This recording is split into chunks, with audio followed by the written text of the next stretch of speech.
beautiful is blockchain lets us recreate all these institutions of society, both private and government, can be recreated in blockchain, and there's no way they can be captured. For 6,000 years, we've always had a problem if we're strangers and we want to engage in consensual exchange. If we're strangers, we can't trust each other. Right. Because it's blockchain, it can be made so you can't cheat it.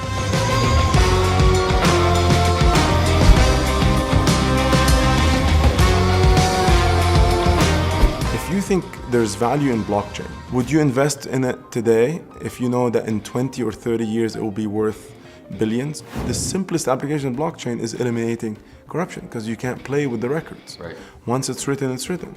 It could be a private blockchain, it could be a public blockchain. If it's public, everybody has the information. So you can't hide anything. All the inefficiencies fly out the door with blockchain.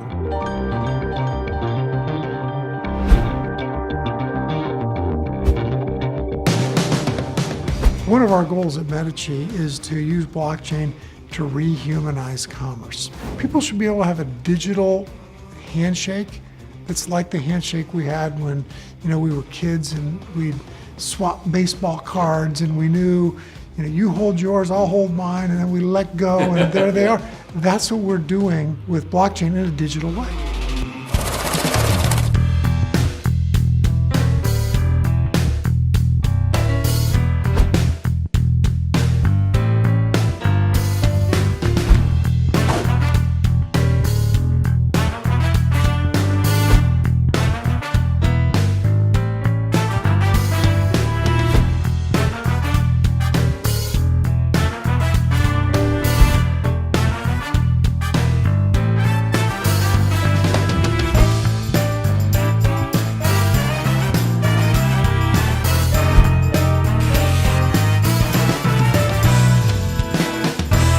Welcome to episode 7 of Money Revealed. Would you have imagined that there are this many perspectives, so many points of view about this thing called money, so many different ways to think about how to create wealth, how to protect wealth, how to grow wealth? And you might say, well, who's right and who's wrong? I think they're all right. It's just a matter of what applies most to you.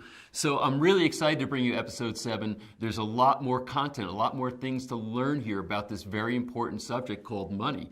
And again, I just want to encourage you should own Money Revealed. We have a variety of packages. Find the one that's right for you, invest in that package, have it change your life, have it create more financial stability, have it create more wealth for you. And maybe you can also be somebody who can share this information with others and help them too. So let's dive right into episode 7.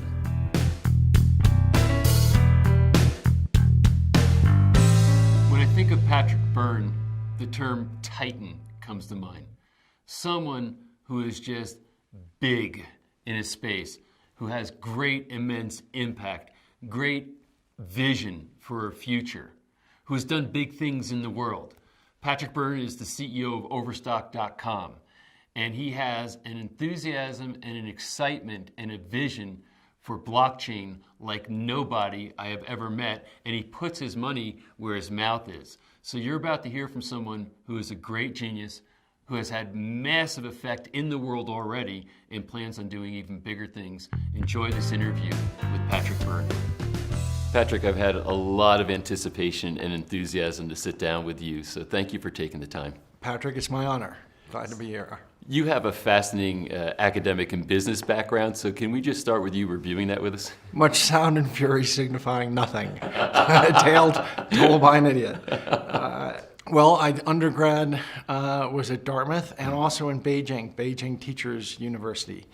And but shortly after I got out of college, and I wasn't really sure I was going to do any grad school, but within weeks of getting out of college, turns out I had cancer. And I spent 3 years having cancer 3 times and in and out of the hospital and stuff. So Stanford was wonderful. They let me, there was a degree, a master's in mathematical logic. From the sort of philosophy and math department, taught it.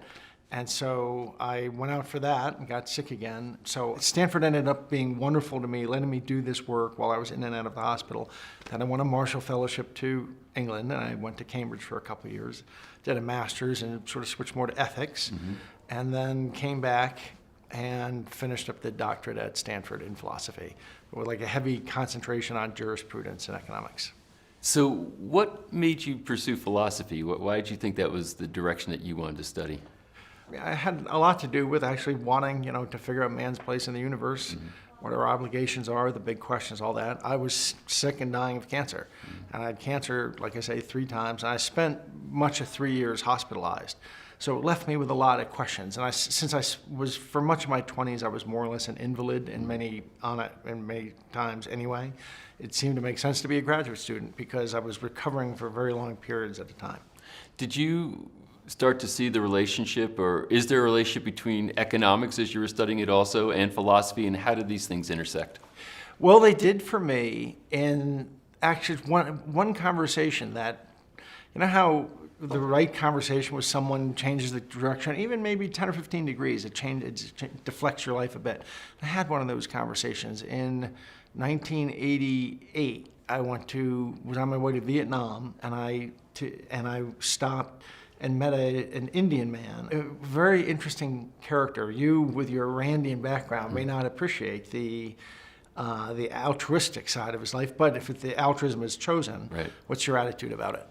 My personal attitude? Yeah. Well, then you're serving a value. So in a sense, it's not pure selflessness because you're serving a value that's personal to you, and it would be an appropriate thing to do. Well, this was a very interesting guy he's dead now, but he was an Indian fellow who came over to the U.S., was an engineer, converted to Christianity, went home to India, this is in the 1950s, and became semi-rich on Indian standards, manufacturing farm implements, and worth several $1 million. And he woke up one day, and he's the kind of guy who converted to Christianity and sort of took it very seriously and thought it really was about feeding and helping the poor and things like that. So he sold everything, turned it all into capital, and spent the rest of his life doing capitalist deeds that really helped people.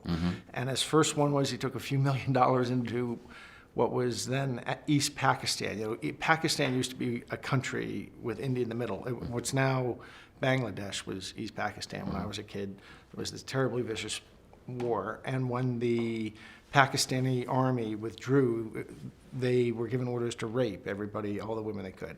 And in Muslim, that was the first time rape was used as a tool of weapon of war in modern times that I can think of. But that was a specific policy implemented because they knew it's really corrosive to a Muslim society because these bunch of women get pregnant. First of all, of course, everyone who gets raped, gets kicked out of the family. And then if they've had, so anyway, this guy shows up with his capital and he built chicken farms. And he built these chicken factories that housed workers. And he ended up housing tens of thousands of Bangla women. All of them were owners. All of them became, he actually became the largest chicken producer outside of communist China. Anyway, the point of the story was he did this he knew that the social effect would be that the women would, once they earned money, their families would find it within their hearts to forgive them for being raped and things like that. And it knitted society together. He went on and just did a number of projects like that, capitalistic projects, but he always made his money back, but he was never trying to do more than make his money back. Well, in a sense, and this is what I think when we talk about maybe altruism, but one of the fundamental tenets, because I think the philosophy of money and how it's used as a resource is something we should discuss. But that concept, to me, it rings the phrase, the best way to help the poor is not be one of them. So he wasn't being altruistic in the sense of saying he just gives away everything he's got. He creates value, but then applies it to solving a problem in the world. Right. So what is your philosophy on money? How do you see money? What is it? How would you define it? And then what's its application in the world from your own philosophy? Well, money can be a lot of different things. One of them is a means of communication among humans. One of them is a store of value. To me, what I really see it as is gunpowder for me. I'm trying to fix up a few corners of the world that I've been lucky enough to get a chance to fix up. And I've been able to use money as the gunpowder in my battles. And now it means the freedom to the capital to build some of these new, we've now invested in 19 blockchain businesses. We are trying to nurture to life this whole blockchain universe and play a constructive role in it. So To me, money is the potential. You know, when you view it as capital, what Aristotle said capital is potential. That's what capital is. We are playing kind of a unique role in nurturing to life this ecosystem of blockchain. That's that money gives us the potential to do that. In your business trajectory, so you started, so what were like the first businesses you were involved in, and then how did you emerge to Overstock? How did you get here? Well, since I was a kid, I was always doing businesses, and in particular a Christmas tree lot that I ran for 3 years that worked out well for a 16-year-old. You know, it seemed a big deal to make in 2 weeks to make a few $1,000 seemed like just unbelievable, you know, and things like that. And then on a farm, and my brother and I had a hay business on a farm. But it was after college. I started, as I was doing this graduate work, I started doing small-scale investing in my oldest brother, and he got into real estate. I worked with him on some acquisitions of some deals. He really found the deals. He was a Wall Street guy, and anyway, he came out west and he got into the business of real estate in the ski area. And so I piggybacked some of that, and then I led a group of investors in a small real estate deal myself, and one thing led to another. So I went through real estate. I bought a small manufacturing company in New Hampshire, made plasma tips, electrodes for plasma torches. And so I was involved in heavy industry and in factories selling my torch tips and things like that. Worked for Buffett for a couple of years, ran a group of his companies. And then actually I had just been thinking I was going to retire and had pretty much gone into retirement, was teaching. What age was this? About 36. Okay, early retirement. Early retirement. When the idea for Overstock came along, and I jumped in for what I thought would be six months, 12 months, and ever since then, it's like The Godfather 3. Every time I start to get out, they suck you back in. Yeah. So, and then you've been in Overstock now for since 2000, early 2000s, I guess, or how long? 1999. Oh, 99. Okay. October 99. We just did my 19th anniversary. Wow. Ouch. Congratulations. Well, it's become because you took this company public. Yeah. Now you're sort of, I'd say, a financial activist. Is one of the things. That's why I say when you look at money as gunpowder, literally when you see things that you think are wrong, you kind of use your resources, your capital resources, to try to right them. So you had an unusual IPO. Well, yes, we did. We did with the first Dutch auction IPO, and the truth is the IPO game for investment banks is a bit of a racket as it's conventionally run. And there's a way that and whenever you hear about those IPOs that, oh my gosh, it IPO'd today and then it doubled, and well, that's a racket. And I won't go into it unless you want, but they do that on purpose. And it's basically, there's a general principle in life that when someone's in a position to allocate guaranteed profit, they get kickbacks. Right. You could be talking about some customs official in Paraguay, or you can be talking about a white shoe Wall Street banker. But when they're in a position to allocate guaranteed profit, they get a kickback. And the way it's done through banks is through the allocation desk. Anyway, that's the problem in the conventional system. There's an alternative called a Dutch auction. We did the Dutch auction, and I was told you'll be a pariah for life on Wall Street if you do this. But we did it as a Dutch auction, and they were right. I think that if I ever write an autobiography, should be the title, Pariah for Life on Wall Street. Anyway. Well, it's interesting because, people normally have to suck up or kiss up to Wall Street if they want to do an IPO, and it is sort of a racket. And here you were saying, I'm going to go do one, and I'm going to buck the system, knowing that there'd be consequences. So what is the fundamental nature that you have that causes you to buck that system, knowing that it's going to be a tough battle? Well, it's kind of unthinkable not to. Yeah. Kind of unthinkable not to. If you were walking down the street and saw up an alley, old ladies getting robbed, it would be, you have to do something. Right. That is only call the police. But you have to do something about it. It was, as I sort of came to understand how some of these things worked, it certainly was my obligation not to take part in it. That's how I felt. Right. Certainly my obligation not to take part. And then when I got into that later fight with Wall Street, you may have heard about it, I thought the system was going to collapse. I thought so I kind of set myself So I jump ahead. What's interesting, though, is that once you did this unusual version of an IPO that pissed off Wall Street literally and made people enemies of yours that were in areas of influence, you gave permission really for other companies to do this. Didn't Google also do a... They were the second. They were the second after you. So maybe, I can't say because I wasn't in their boardrooms, but if you didn't do it, they might not have had the courage to do it. So you kind of led the way on this. Well, that's generous of you to say, but we'll let Larry and Sergey speak to that. Okay, that's yes. I did go out and defend during the Google IPO.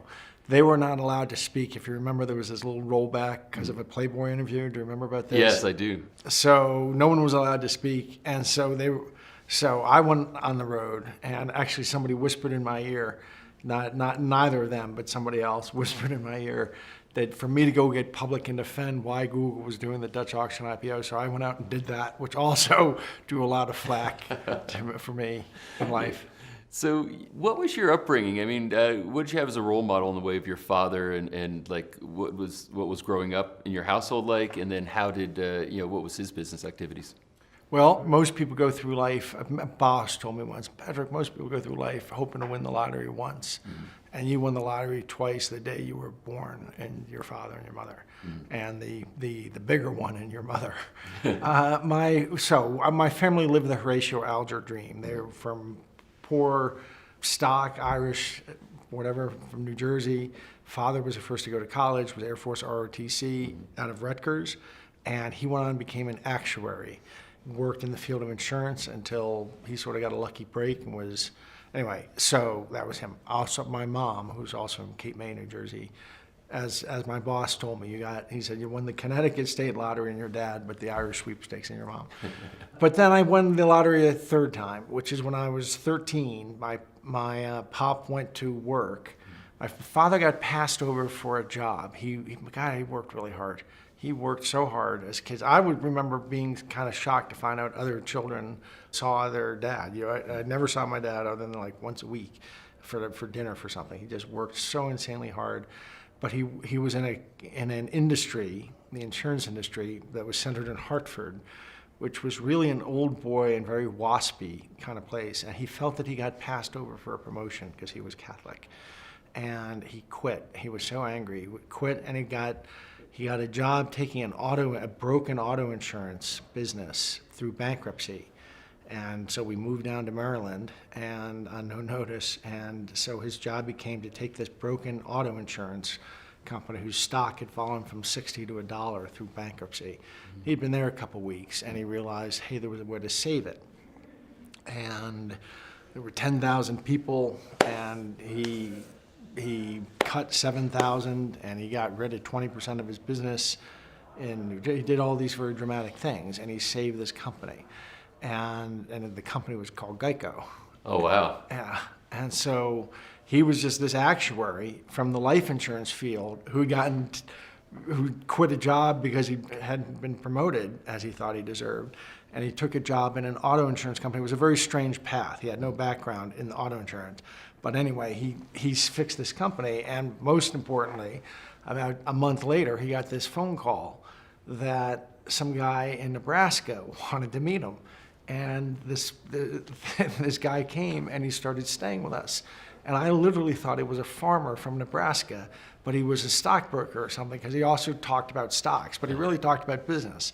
And he had all these, I was 13 years old, and he would teach me about, if you imagine if an acre grows 440 bushels of corn and the cost of the acre is this, and you're paying 6% interest, and just these problems to show me how things work, and taught me a lot of other things. Anyway, his name is Warren Buffett. And so he was a great Dutch uncle to me growing up, and that was my third time winning the lottery.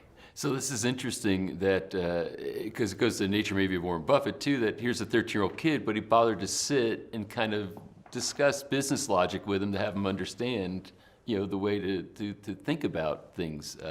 So as compared to saying, 13-year-old kid's in my way over here, he actually invested some time in you.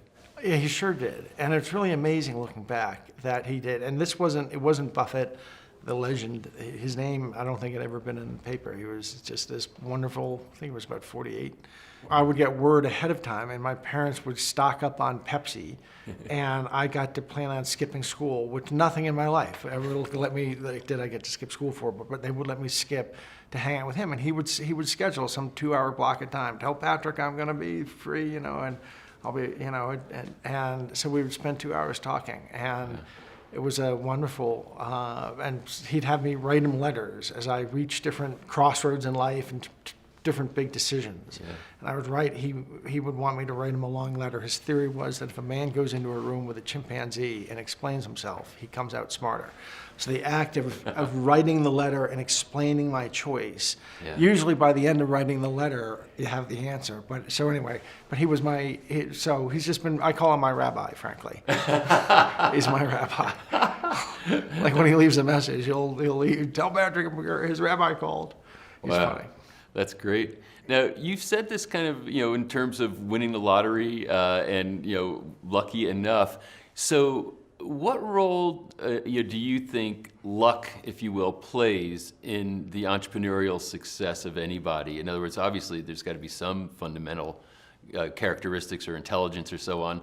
But what role does luck play in all that? Certainly luck plays a role. Napoleon once was looking at a list of officers to consider promoting, and one guy held this wonderful stars by his name and reports and everything, but Napoleon said, but he isn't lucky. You know, and that just some people are, I don't want to, so obviously I've had tremendous luck on so many different levels, but there is an ability one looks for, I think, to roll with the punches. And so I'm kind of in the business of backing young entrepreneurs now. And a lot of it, character has what I look for. There's, you know, teamwork and ability to lead a small team and character. And there's a lot of things in there besides luck. Yeah. I mean, do you feel like in a sense people, you know, will make their luck to a large degree as compared to it just kind of falls upon them? Well, I think there's both kinds of luck in the world. Yeah. And I've had a lot of luck fall upon me, and I've also made some of my luck.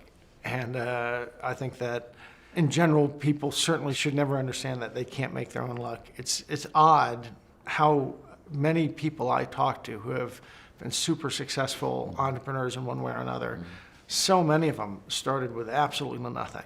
Absolutely nothing, no connections, no, they just had some simple idea and they took it and they just thought well and clearly and they hammered it all the way to heaven, as Buffett would say. Yeah. And it's amazing how many people do make their own luck. So you mentioned Warren Buffett is your rabbi. Yeah. What other people had influence on you, a positive influence on you in helping shape your life? I'd say Thomas Sowell, a writer who's out at Hoover, had a huge, his writings had a huge impact on me. And also great teachers I had at Dartmouth. David Lubon and Judy Lichtenberg, who are ethicists and philosophers, and also a great Chinese teacher named Liu Huayan Maori. And having a professor who sort of takes you under their wing, and it makes such a difference in a college student's career. And I just had this very special relationship with these professors. So they're real intellectuals that affected my life. You know, it's interesting because you sort of mentioned this, but I found that many of the entrepreneurs that we had interviewed, almost all of them can point to some, you know, pivotal experience or inflection point where they met a certain person who said a certain thing, like you talked about the Indian man who told you a story that impacted you. And it seems to be a consistent theme that there was some point where somebody said something or they learned something from somebody that took them into a direction and started to shape and define who they are. It's funny. Well, that's where the other half of that Indian story was going. He was an old man by the time I met him, and he had an orphanage school running in Calcutta for 600 kids. And he had reached this point where he said that there was much more demand for the school than there was place in the school. And it wasn't an orphanage. They could not stay overnight there. So they were these slum kids who came in, you know, for each day for education.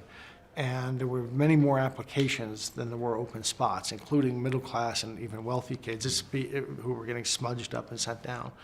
And because they were teaching in English, and it's very hard at the time to find a school in India who would teach your kids in English, and they had permission to do so.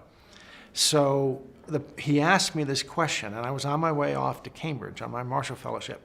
He asked me this question: how do I think about who's really the most deprived, the most worst off kid? And so that got me thinking about and reading about the study of the measurement of poverty. So you originally asked, how do these fields of philosophy and economics intersect? That's really where it intersected for me. He got me thinking about the measurement of poverty, which got me thinking more and more about, how do you fix poverty, things like that. And now, I guess, kind of looking into the future, you are, or Overstock.com is the first online retailer ever to accept Bitcoin as currency. And you are investing heavy in blockchain. So Yes. as we talk about poverty, the world, currency, economics, what is it that's got you? It seems like you're going kind of all in on this thing. I am going all in. Blockchain is the most exciting innovation. It's kind of funny. Ironically, it ties back to, I told you that I did a degree in math, a master's in mathematical logic is how I started off at Stanford. While I was doing that, I studied the mathematics of cryptography. Mm-hmm. So when Bitcoin came along in 2008, I guess in the fall, once I understood it was based on cryptography, it was based on all that stuff I used to study that 30 years earlier. It was really kind of funny for me. What I'm so attracted to, given my history, I became convinced that, the great flaw of liberal institutions, liberalism in the correct sense, like what we have as Americans, the Constitution and such, philosophical liberalism, is their great flaw is that the institutions themselves get corrupted. And Madison knew that. And in Federalist Number 10, he described how we studied all the previous attempts at democracy to see what made them fail, and we built this Constitution to prevent that. Unfortunately, the thing that made previous democracies fail more than any other, we haven't found a way to fix. And that is the problem of what they called factions, or what we call special interests, or capture, right? That the government gets captured by interests. And what's beautiful is blockchain lets us recreate all these institutions of society, both private and government, can be recreated in blockchain, and there's no way they can be captured. There's no way some lobbyist on K Street can buy their way out. They have shown, the oligarchy has shown that it can buy itself senators and congressmen and some regulators and some law enforcement and so on and so forth. But even they can't buy themselves the laws of mathematics. So as we recreate these social institutions, everything from Visa card to land titling to Airbnb. What's funny is the whole economy of sharing can be disrupted. Uber will be disrupted by blockchain. So make hay now. And there's already people working on these ideas. You can have a sharing economy without having a centralized corporation keeping the database, i.e. Airbnb. When you have a blockchain-based identity and such, you can reduce everything to smart tokens and algorithms as opposed to counting on government to stay non-corrupt and businesses to be non-corrupt and to be fair. Imagine if the functions that they do can be turned into smart contracts and things that can't be cheated and protected cryptographically. So there's all kinds of cheating. Not only does all kinds of cheating disappear, I believe there's all kinds of mini oligarchies. I was just down in a South American country where there was a hillside, as there are in such places, of undocumented people living in favelas or barrios or whatever they call them. Well, on the hillside, on each hillside, there's one guy who's in charge. He's the boss. And the way it was explained to me is they're called the piranhas. And they extract basically just enough that the people can just afford to stay living there. And they live in prison because it would be unsafe for them to live out there. But they're nice prisons where they have, senor, don't worry, they have their own girls and food and everything and chefs, and they get to leave whenever they want. Anyway, they're little gangsters is what I'm saying. They're little gangsters, and they run, and each hillside, remember, out of 7.5 billion people on Earth, 5 billion people live in the world I just described. They don't have formal legal rights like you and I do because they don't live under rule of law. They live on some hillside in South America. And because of that, there are all kinds of predators who extract from them. We can, and some of those predators are small-scale piranhas living off 500 families on a hillside. Some of those predators are governments themselves. So and some of them are various corporations. I don't want to say predators, but they're simply extracting more than any fair do would be. They are extractive. It's a basically extractive relationship. Well, guess what? They're now in the buggy whip business because we got blockchain. Yeah. So this is fascinating because you're right. I forget who it was that said, capitalism is full of flaws, but still the best system that I can think of, for governance. But there are the inherent corruptive aspects of it due to fundamental human nature. Blockchain seems to have an autonomy, is what you're saying. Basically, it's something that operates independent, and then maybe governments could get back to the fundamentals, saying we just need to protect our citizens from outside invaders, inside invaders, protect property rights, and then let everything else be the free market. Is that kind of how you're seeing it? I think that the way I see it is that for 6,000 years, we've always had a problem. If we're strangers and we want to engage in consensual exchange, if we're strangers, we can't trust each other. So I'm going to give you this camel, you're going to give me a gold coin, but I don't know if you debase the gold or not. So there's a business model. The guy who has monopoly on violence in the area mints gold, puts his face on it, and says, if you debase that, I kill you. So that's a way to monetize his monopoly on violence. It's just a business model. But in doing so, he creates something that we don't need to trust each other. We each just trust it. Similarly with land titling, similarly with Wall Street, similarly with Airbnb. You and I can't trust each other as strangers, so we can't engage in consensual exchange without some third-party institution that injects trust. And for 6,000 years, you can view the evolution of our institutions as different attempts to solve that problem of trust. And I was in a stealth company in Silicon Valley once, about 4 years ago, looking on a wall. They had the 160 industries they thought could be disrupted, and they were grouped into ones that we call corporations and ones that we call government. But there are 160 different functions, from notary public to tax collection to, et cetera, et cetera. It can all be done through blockchain, and it can be made so you can't cheat it. So what's interesting, we're living in the sharing economy now, and economists that we've actually interviewed for this series talk about the sharing economy in the future because of this sharing economy and how it affects GDP, et cetera, that you can have actually people more fulfilled. GDP doesn't necessarily go up because if they share an Uber ride, right, that doesn't help GDP, but two people are fulfilled in what it is they're trying to get done, or because Uber exists, maybe they're not buying a car, but they're still getting their fulfillment. You're seeing that blockchain might actually disrupt that whole sharing aspect because there's still a broker of putting together these two people, whereas now the blockchain can do it without anybody in the middle, a government or an individual. The blockchain, eventually that'll be done by some smart coin. And it's using reputation and effect and such to govern, to police proper behavior. And the functions of Airbnb and Uber, as leading edge as they are, ultimately they can be disrupted by blockchain. Wow. So it's disruption after disruption in this world, isn't it? My one target is on central banking, and one is on, I don't want to say target, one product that we've developed that is for central banking, one is for land titling, one is for capital markets, like Wall Street. So a version of Wall Street that can't be cheated, or all kinds of mischief that currently goes on Wall Street can't occur in a blockchain Wall Street. So we're really applying this stuff to the leading edge. Wow. So let's talk about that, because as we look at poverty and lifting people out of poverty, that seems to be a focus in your agenda, that your efforts in the blockchain are going to have that impact on the world. So can you speak to that a little bit?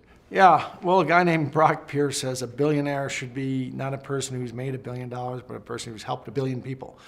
That's 4 or 5 years ago when I got into it. I started thinking, what are the so there's this new age riding on a blockchain to mankind. What are the fundamental processes of that new age? And I want to own a piece of them and help nurture them to life. And it's really more important nurturing them to life. So to me, those fundamental processes are the formation of capital, then the formation of money, then capital markets, commerce, and voting, because you hope that the new age is still an age of consent of the governed. So capital, that starts with land governance. So blockchain meets land governance. Money, currently the world lives on fiat money that central banks issue. So blockchain meets central banking. Then blockchain meets Wall Street. These are the different, and then blockchain meets supply chains and blockchain meets voting. We have investments, or have either started the leading edge businesses in some of those fields, or we have investments like where we own a third or so of the company, of the leading company in that field. And it was all, we've actually used $175 million we've moved into the blockchain ecosystem so far and are managing, just trying to nurture these companies to life. And you're doing this through a subsidiary of Overstock? Right. So what's your structure like on that? So Overstock owns it, and then, or, is this kind of a private equity fund, or how are you viewing it? It's kind of well, first Overstock owns it. And then, so within Overstock, there's a business unit called, or corporation called Medici Ventures, run by a friend of mine, Jonathan Johnson, a very sharp business guy. So think of it like a venture capitalist / incubator, but even it does something I've never seen anyone else do. Because it is part of a bigger 2,000 person company, it means that as we invest in these small companies, we can help them in ways that a typical venture capitalist couldn't. We can bring in, when they need a database engineer, we can bring in 3 PhDs in database engineering to help them out and such. So we have a lot of resources that we help nurture these companies, startups with. So sometimes these companies, have you ever seen Silicon Valley? The show, yes. Yeah, and it really is like some kids in a house with writing code with a box of weed, and they have some idea, but they're 3 years before anyone else in the world had that idea. Right. And so bringing a little bit of corporate, not too much, but a little bit of corporate structure to them is sometimes welcome. So it seems to be a consistent theme with you that you're doing things like other people don't do it. As you're talking about even how this fund operates, it operates differently than how other people might do this, but this is how we approach it. What is it that you think is about your disposition that is consistent, like that's the way you approach life? Well, I am curious, and I suppose tinkering is what I'm doing. I'm trying different institutional designs to achieve something, and and I get to tinker and see what it's kind of like being a constitutionalist. I'm always drafting the Constitution for things and then setting them in motion, seeing how they work out, and then tinkering with a couple things. I don't have time to be the pilot of the individual craft like I used to, which is distressing. There's too many of them. We have 19 of them, so Right. I'm in the background, but helping these things come to life. From an entrepreneurial standpoint, if you were to give advice or wisdom around this, a lot of times, there's the randy and rugged individualist, that carries the weight of the world on his back, Atlas basically, and then there's the idea of co-creation or collaboration. Do you see this new blockchain world and economy as it emerges being more of a collaborative type of a environment? I do, starting with the open source nature of it itself. But it really is, blockchain has the old cypherpunk. You ought to look up the Cypherpunk Manifesto if you don't know it, and the novel of the cypherpunk is Snow Crash. And there's a real cypherpunk ethic to blockchain. It's going to create a world where we can all cooperate, and I get all choked for Clem thinking about it, but a world where what's so interesting is that by people taking part, they are creating the value itself that they can have a share in. But by taking part in the ecosystem of a coin, they can be helping create value in that coin. However, people. What is it about that chokes you up? What is it that emotionally stirs you there? Well, because so much of life, really, what separates us from, the animal world is that we do get to cooperate. Everything beyond bare minimum hunter-gatherer occurs because we have found ways to cooperate. And the more we can cooperate and the less rely on predation, the better for everybody.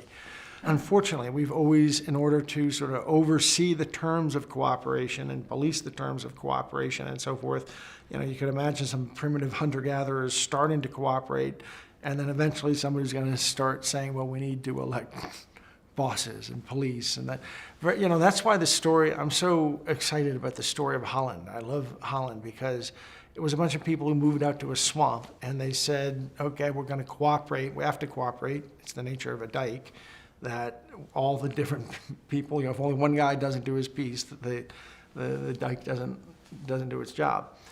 So how are we going to split the benefits and burdens of social cooperation? And what they came up with was a very a minimalist system where yes, we do need a mayor, but that mayor isn't, or a governor of some kind, that isn't some overarching presence in the sky. It's just a first among equals. It's just another citizen that we hire to do that job, like you'd hire a plumber to do a job. And that's what government, that's the correct understanding of government. No disrespect intended to government or the people who work there, but the proper understanding is that there's a bunch of things we can't do individually, so we need to create offices where they can coordinate, so then we can do things, or just those things can be done. But sometimes those governments have had a history of forgetting themselves and forgetting who they work, that they work for us. And it's pretty hard to design a constitution to keep that from happening. Blockchain comes along, and it's going to really let us remind the world of the right structure. I mean, all kinds of things are going to shift to blockchain. Can you bring us into an example on this? Well, it's funny. Some of these blockchain people don't even want to come into the United States. It's so far over the edge of anything conceived by regulation that nobody even, well, you go back a few years, people didn't even know what was legal or not about what we were talking about doing. Right. You know, no one had ever thought of it. But I'd sit around with these kids, and they're all, you know, almost all like 23 or 25, and they're having these ideas. Like, it was kind of funny. I'm thinking of one time I visited MIT, and somebody with 2 classes, who had 2 blockchain classes, was getting flown off to, I won't say the nation, by the central bank to go and give a presentation to them on how a central bank could do, and you could do that, and you can understand how to do it with like 2 classes. Wow. Once you understand blockchain, you can do so many things. So we can have a system where, for example, we collectively vote online, we citizens, how much do we want to spend on military? Let's say it's 4%. Then in our blockchain-based financial system, 4% of every transaction is shaved off and moved into the Pentagon's wallet. You have actually not only disrupted the need for the IRS, you've disrupted the need for Congress, because what Congress is supposed to be about is an instrument for divining the collective will of us. It'd be a way to have a system that does that, but without any attempt, again, any way that the K Street lobbyists can affect it, and money and stuff can distort what the collective will of the people is. And you can even achieve something called delegative democracy, where if I want to say, well, I don't really know much about the military, but I've got this friend of mine, a retired colonel, I'm going to give him my vote on that subject. I will delegate it to him. All these kids are sitting around dreaming this kind of stuff up. And as crazy as it sounds, I guess I don't see the hole in it. They're right. They're right that would be a better version of the IRS, and that would be a better version of Congress, frankly. Right. We could diminish their role a whole lot, right? Yeah. And so this is fascinating. So now I think we're starting to see what you're talking about, because so many people are just saying, oh, well, blockchain is just a method of distributing these coins, this cryptocurrency. But you're literally looking at an entirely new paradigm of governance and society relative to what this tool, this virtual tool can bring to the world. There's an argument that the first thing that happens when you have rule of law is you get property rights and land titling, land governance. It's the first thing people do when they settle an area. What are the rules on how that's going to work here? And I'll give you an example, a great example. In the Sierra Nevada, when they found gold, there were 850 different creeks with 850 different mining camps up each creek. And in each camp, they hit on the same solution. They said there's going to be one book, and some old man who can't mine anymore, you keep the book, and when someone who wants to stake a 100 by 100 piece of river or something, or piece of land, you draw the map and you make your mark in this book, and then this is the sort of book of truth. Mm-hmm. And we all agree on this creek that this is our book. When 10 years later, by the time the lawyers and judges showed up, what they did was they took all those books and they wove them together into the state law of California. Well, that gave people, there's an economist who argues that this is what really let capitalism work in the West. And that once you have land titling, you have a piece of paper, A, you have a reason to improve your land, and B, you have a piece of paper you can take to a bank and borrow some money, and the bank can loan you that money because they know you can't move that, and that's a legal claim. So it sort of crystallizes rule of law. And now once I have that capital, I go and start a business or do whatever. That's how capitalism actually got traction. But his point, this guy is Hernando de Soto from Peru, his point is that they, in much of the world where there is not rule of law, capitalism doesn't work. It never gets any traction just because of that fact. We have been working with the World Bank as our partner this year, and they're taking us by the hand. We have built out this wonderful system that brings blockchain to land governance, and it's been announced we're doing it in Zambia, and we have 60 people in Zambia now running around with iPads, and they're going to people. We should have 50,000 by the end of this month, I believe, giving people title to their land, or it's really recognizing the title that they already have, recognizing their understanding of what they have is getting fed up to the system, and the government is saying, yes, we recognize title. You know, now you're going to be paying us $8 a year in tax, but we're recognizing that you own that hectare in that corner of the jungle and some, housing at the edge of cities, that sort of informal housing. That's the kind of people we're registering now. So in order to get that initiative started, you said you're working with the World Bank, but you also have to work with the government, right? And get everybody sort of connected and agreed, et cetera. But what's interesting to me is this is a sizable investment for you to do this. How do you profit from it? Where does your profit come from? There's going to be an amazing amount of money in this. So much that at the moment I don't really care that it's costing $1 million each 6 months or something. I am in part doing it because of what I think it's going to do for the world. But there's all kinds of money sloshing around the NGO world and the world of donors and stuff to help poor countries do this. In addition, we have a system designed that we can work with these governments and do this, and we'll have a small residual on the back end. So as this collects tax revenue for them, we get a small residual, which they seem to like, and it doesn't cost them anything up front. But to me, there's going to be trillions and tens of trillions of dollars of capital created through this system. So what you're saying is that obviously you see the impact this could have on the world, and the value that's created versus what the investment is just spectacular. Right. Return on investment as far as the human condition is concerned on the planet. But you're also seeing that there's going to be this is an investment, maybe even maybe longer term, that says that, hey, we're going to have a little piece of what we're creating in infrastructure here with the blockchain, and when that comes back, it's going to be a huge capital return on investment. Yeah, there's going to be so much value created that all we need is one tiny little sliver of that value, and we're just fine. What I'm so excited about is the value created. I quoted Aristotle earlier that capital is potential. Well, the potential that's created when you when the state recognizes the campesinos' title and their ownership of this land, the value that gets created is so enormous. And what I'm excited about is there's literally over $100 trillion of value we believe will be created, and that doesn't come into the world in some central institutions. That comes into the world in highly fragmented ways. Every little guy in every little barrio his thing is suddenly worth something. It's worth $1,000 or something, and getting his claim recognized is worth. Some say, to them, $1,000 is a lot of money. It's enough money they can get their kid an education, or they can start a fruit stand, and capitalism can start. So I actually think that I have a 5-year goal: 5 years, 5 billion people. I think we can do this, frankly, if. We've been doing it in Zambia.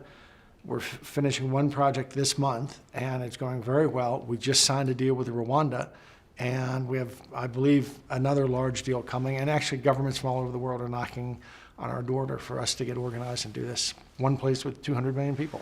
Wow. So what this creates, though, they say, people say, well, it's $1,000, but it's also a foundation. It's something that's solid, because in some, especially in Africa, in some of these countries, you could work hard as an entrepreneur, accumulate some wealth, but it's a government currency that just completely gets debased, and your wealth just evaporates based on, somebody else's caprice.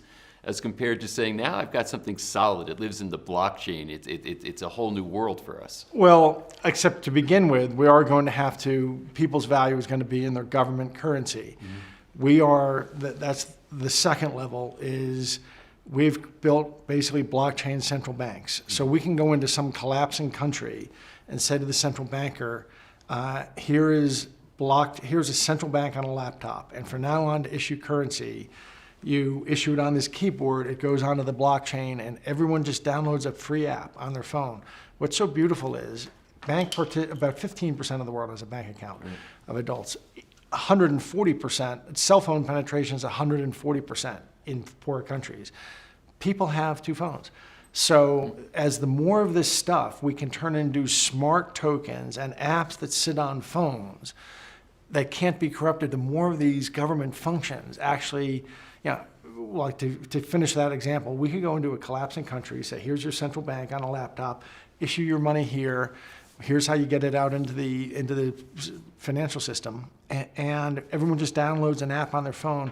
They have a whole working financial system that arguably is better than anything else in the world at that point. And we actually have collapsing countries reaching out to us and saying, when are you ready? When are you ready? Isn't that interesting? It's sort of, maybe the analogy could be that it's almost like saying, hey, the country that most recently is going to get cell service is going to have much better cell service than we have here, because we've got the old system, and they're getting the brand new stuff that operates at much higher efficiency, with contemporary standards attached to it. Right. So that's really interesting that they almost leapfrog into a better system than what we have. And what's beautiful, exactly, and what's beautiful about that is for years ago, decades ago, back when I studied development economics, I remember hearing this calculation at how many tens of millions of tons of copper it was going to take to wire up every village in India with telephones. And then 10 years later, cell phones became, and everybody skipped that step. Right. And it wouldn't make any sense to do that step now. Well, since World War II, we of the West, the developed world, have been telling poor countries, copy our institutions, copy our Citibank, copy our central bank, copy our Wall Street, and now we go in with a laptop, and we can give them these 5 different functions on a laptop that it lets them leapfrog that whole thing. And no longer are they trying to catch up with us and our institutions, which we have learned get corrupted. They can leap to the front of the pack with blockchain versions of central banking and capital markets. So you've earned the right, to be able to kind of like reflect back. You've been at this thing called entrepreneurism business and your involvement in the world for long enough. And you have that sort of rare context to say you started in a pre-internet world, right? And you've watched all these changes over time, and now you're seeing not only the post-internet world but also the blockchain world, et cetera. What has it been like to live and experience life and business in your era? Well, it does accelerate constantly. Because we thought the internet was, hyper competition. I swear 1 week in blockchain feels like a month in the year. It feels like a quarter in the internet. It's been wonderful. It's been wonderful. It's fun. It's really fun. Rolling with the punches, trying to outthink and innovate, trying to find the people who can do that successfully. It's like a battle, but a battle where nobody bleeds, and it's a battle where you're constantly figuring out it's like a big chess game.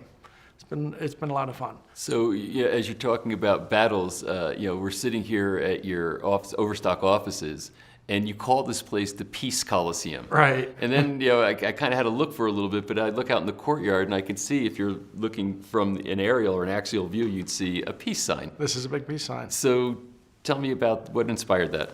Well, I really wanted a place for collaboration. It's all about collaboration, that you want the possibilities of random social interaction. So I wanted the place to have that kind of open, light industrial feel, and I wanted it to be inexpensive. I wanted to have that open feel. I've always liked the hacienda style for a household because it's a wonderful thing to have that inner courtyard. And that coupled with the fact that we're overstock.com, I thought, gee, we should be O-shaped. So wonderful gal here, Megan Twohig. She made it from an O shape to a peace sign, which even is cool. And then we have gardens, and it's very eco-friendly and Yeah, so you're LEED certified also? LEED Gold certified. Yeah. Yeah, we actually take the waste heat from the servers and heat the building with it. Wow. I'd never heard that done before, but it makes perfect sense. Yeah, because if you've ever been in a co-location facility, the whole problem is all this excess heat. They've Right. got these huge refrigeration units and trying to suck it out and pump it out, and that's always the problem. But we can heat this entire building. Do you see the blockchain have an impact on the energy field? Oh yeah, there's all kinds of application for blockchain within energy. It's kind of funny how I've running into people who are seeing it in solar. It becomes possible that you can have it feed back into the system, and using blockchain to keep the accounting for everybody, you can basically have everybody sharing. It becomes another sharing economy without needing that central institution of the power company, Right. to some degree. So it's that, plus I've also heard about, at MIT, I heard about somebody was building solar machines that when they generate more solar than the system currently needs, this is for like African villages, it powers a mining rig and it mines Bitcoin. So you're not wasting that solar. Right. It's basically storing it up like it's a battery by mining Bitcoin. And then when people need more electricity in that village, they turn on lights, it cuts off the mining. So this leads to two other things now that just spark in my mind as you're saying all this stuff. And it's just so many sparks are going off because of the vision that you have and what you're communicating here. Very kind. So one thing is you talk about mining Bitcoin. Can you describe what that means? Yeah, mining Bitcoin it's a metaphor. Think of it like you're actually mining, chopping away with a pickaxe and digging something out of the earth. But in the case of Bitcoin exists only sort of in this mathematical existence that's waiting to be uncovered. And it's found, each Bitcoin is found when a certain mathematical problem is solved.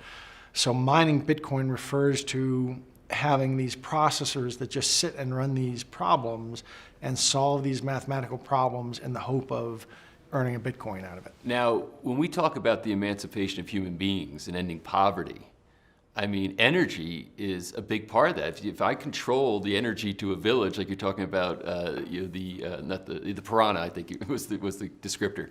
If I control the energy, well, then I can really kind of control how these people live, and I can take money from them at kind of a whim, and they need me. That's Putin in Western Europe. Well, there you have it. Okay, Energy on is a a macro big- scale, there's a perfect example, right? Yeah, and it's kind of funny. When Rome fell apart into civil war, I've always found there were different guilds that each tried to seize power, and it turns out one guild was the right guild to be in. You know what guild it was? What? It was the guild that unloaded the grain from Egypt, because that's the energy business Right. of the day. So it's always you want to own the energy business. Well, with blockchain, that hillside can start having electricity, having solar-powered electricity, and sharing it with each other, and they don't need that piranha keeping any records or keeping accounts. So all the sharing gets done and accounted for within a blockchain system. So if you start to imagine a world, an African continent, let's say, where people own their property and that they have free access to power, it is completely transformative. I mean, Oh, yeah. Well, what we see is first they have access to land. So, by getting land governance, they get capital. Mm-hmm. Then we get their central banks. And by the way, there was one very large country in Africa talking to us about insane amounts of money to fly over to their country and set up just the tech stack I'm about to describe. But the bottom layer is land governance. So then you get capital. Then the central bank on a laptop. So now you have a digital form of the national currency. You're still on fiat currency, but you have it on the blockchain and people are just using it on apps. Then you have a version of Wall Street on blockchain, commerce and voting. We can bring those systems in on 5 separate laptops, give them to a country, and they suddenly have like the most advanced systems on earth. And what's happening is countries are reaching out to us, and they're getting this. There's one huge one in Africa, and the truth is, I don't know if people realize how much it's going to end corruption. Yeah. My hope is we get all these systems in there and inserted, and people kind of find out a couple years down the road that, oops, all those ways they had of cheating are gone. And those are the people who would get that, are the ones that are going to rail against it the most, right? The people who, want to enjoy corruption, get the benefits of it. To extract. Yeah. And whether it's corruption as an actual corruption or corruption just in, they're extractors. They're middlemen who are extracting something in return for being a middleman. And often we all know middlemen kind of get big for their britches. Yeah.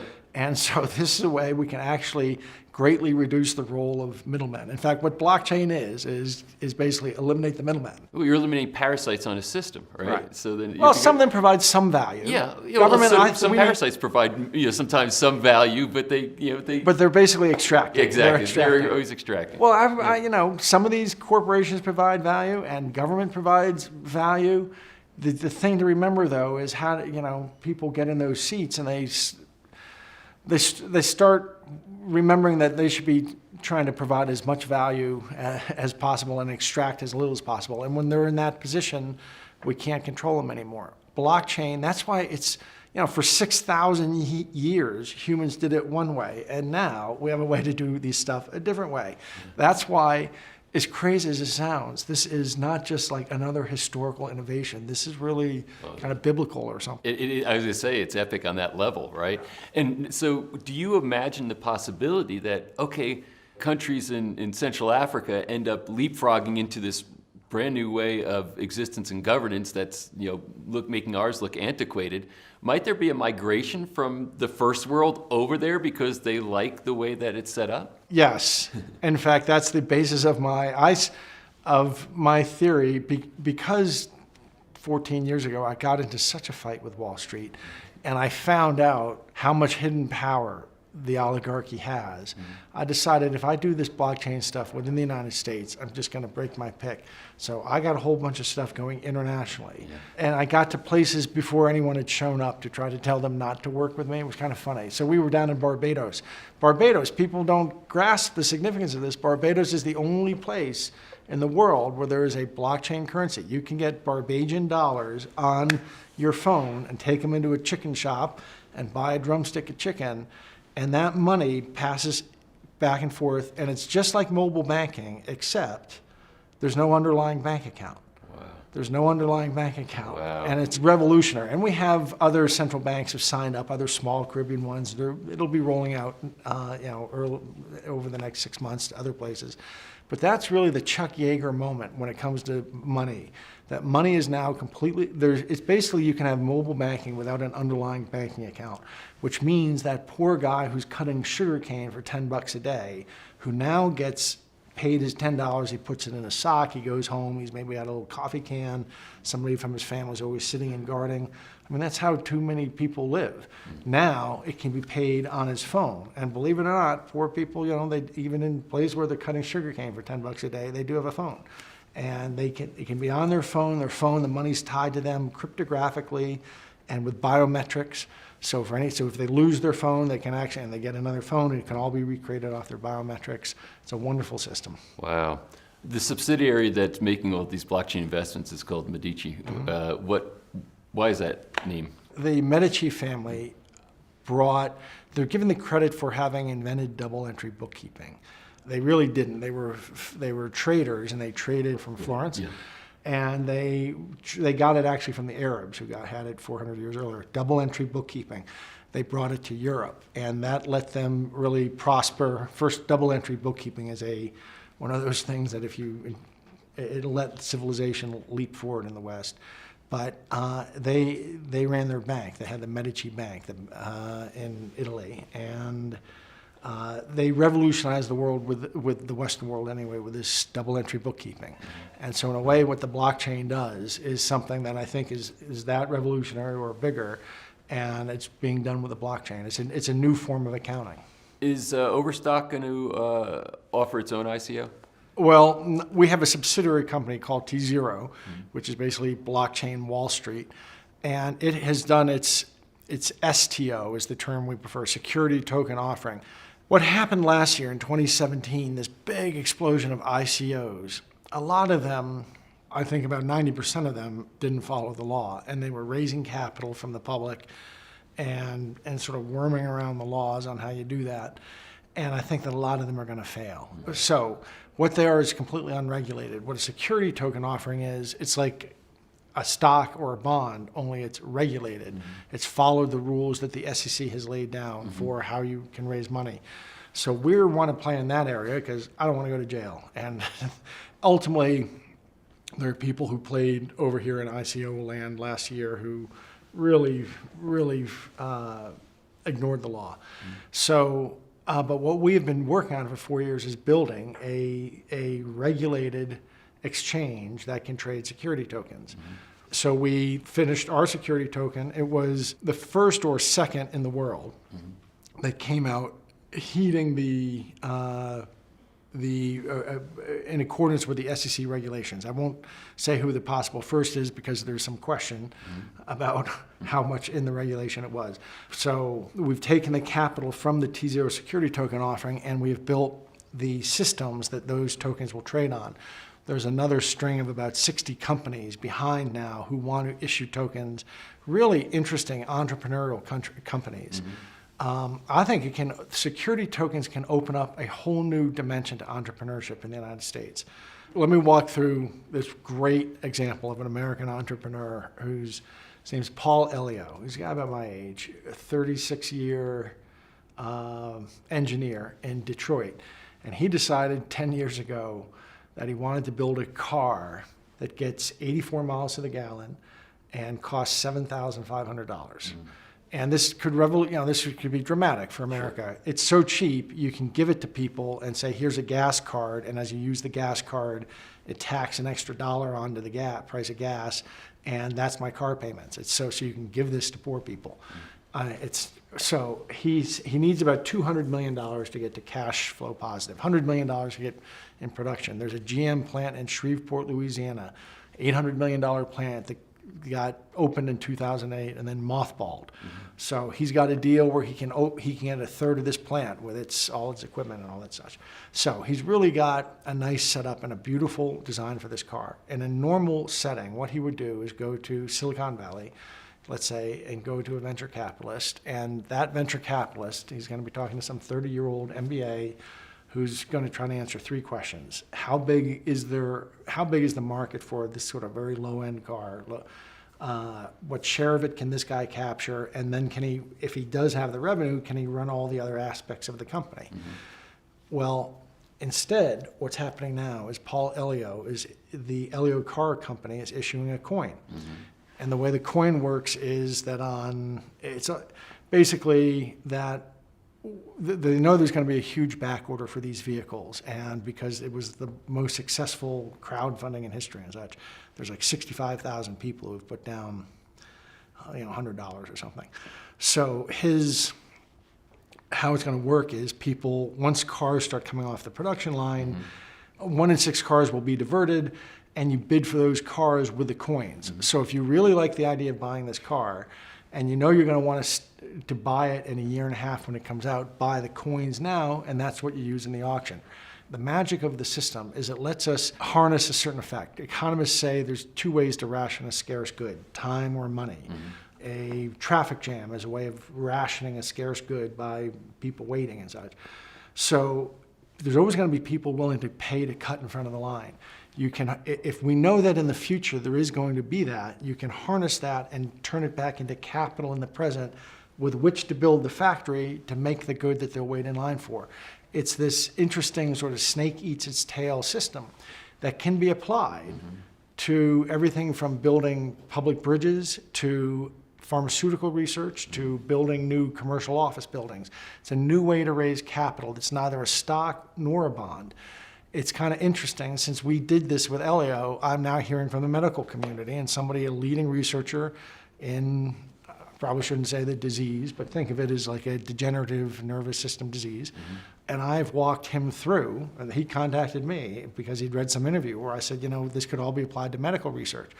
Well, we have developed through conversation, now he's working with T0, we're going to do a coin. And so for people who are especially concerned, let's use breast cancer as an example. Suppose it's a researcher in breast cancer. Women who are especially concerned about the possibility of getting breast cancer can go and buy that coin knowing that the funds go into medical research, and it would give them preferential rights when the drug reaches the right stage in the FDA approval process. They can actually offer it to the public for to whomever they want for a year. And isn't this like almost a utopia for capitalistic market forces to say, hey, what do people really want? What do they really care about? And then they can just get involved. Right. So it's a pure market force drive, again, without middlemen that are going to kind of distort it. Right. Without all those institutions who are raising the capital from people and passing it on, and other people are giving it to MBAs who are trying to decide, is there going to be a market for this, that? Instead, it all gets reduced to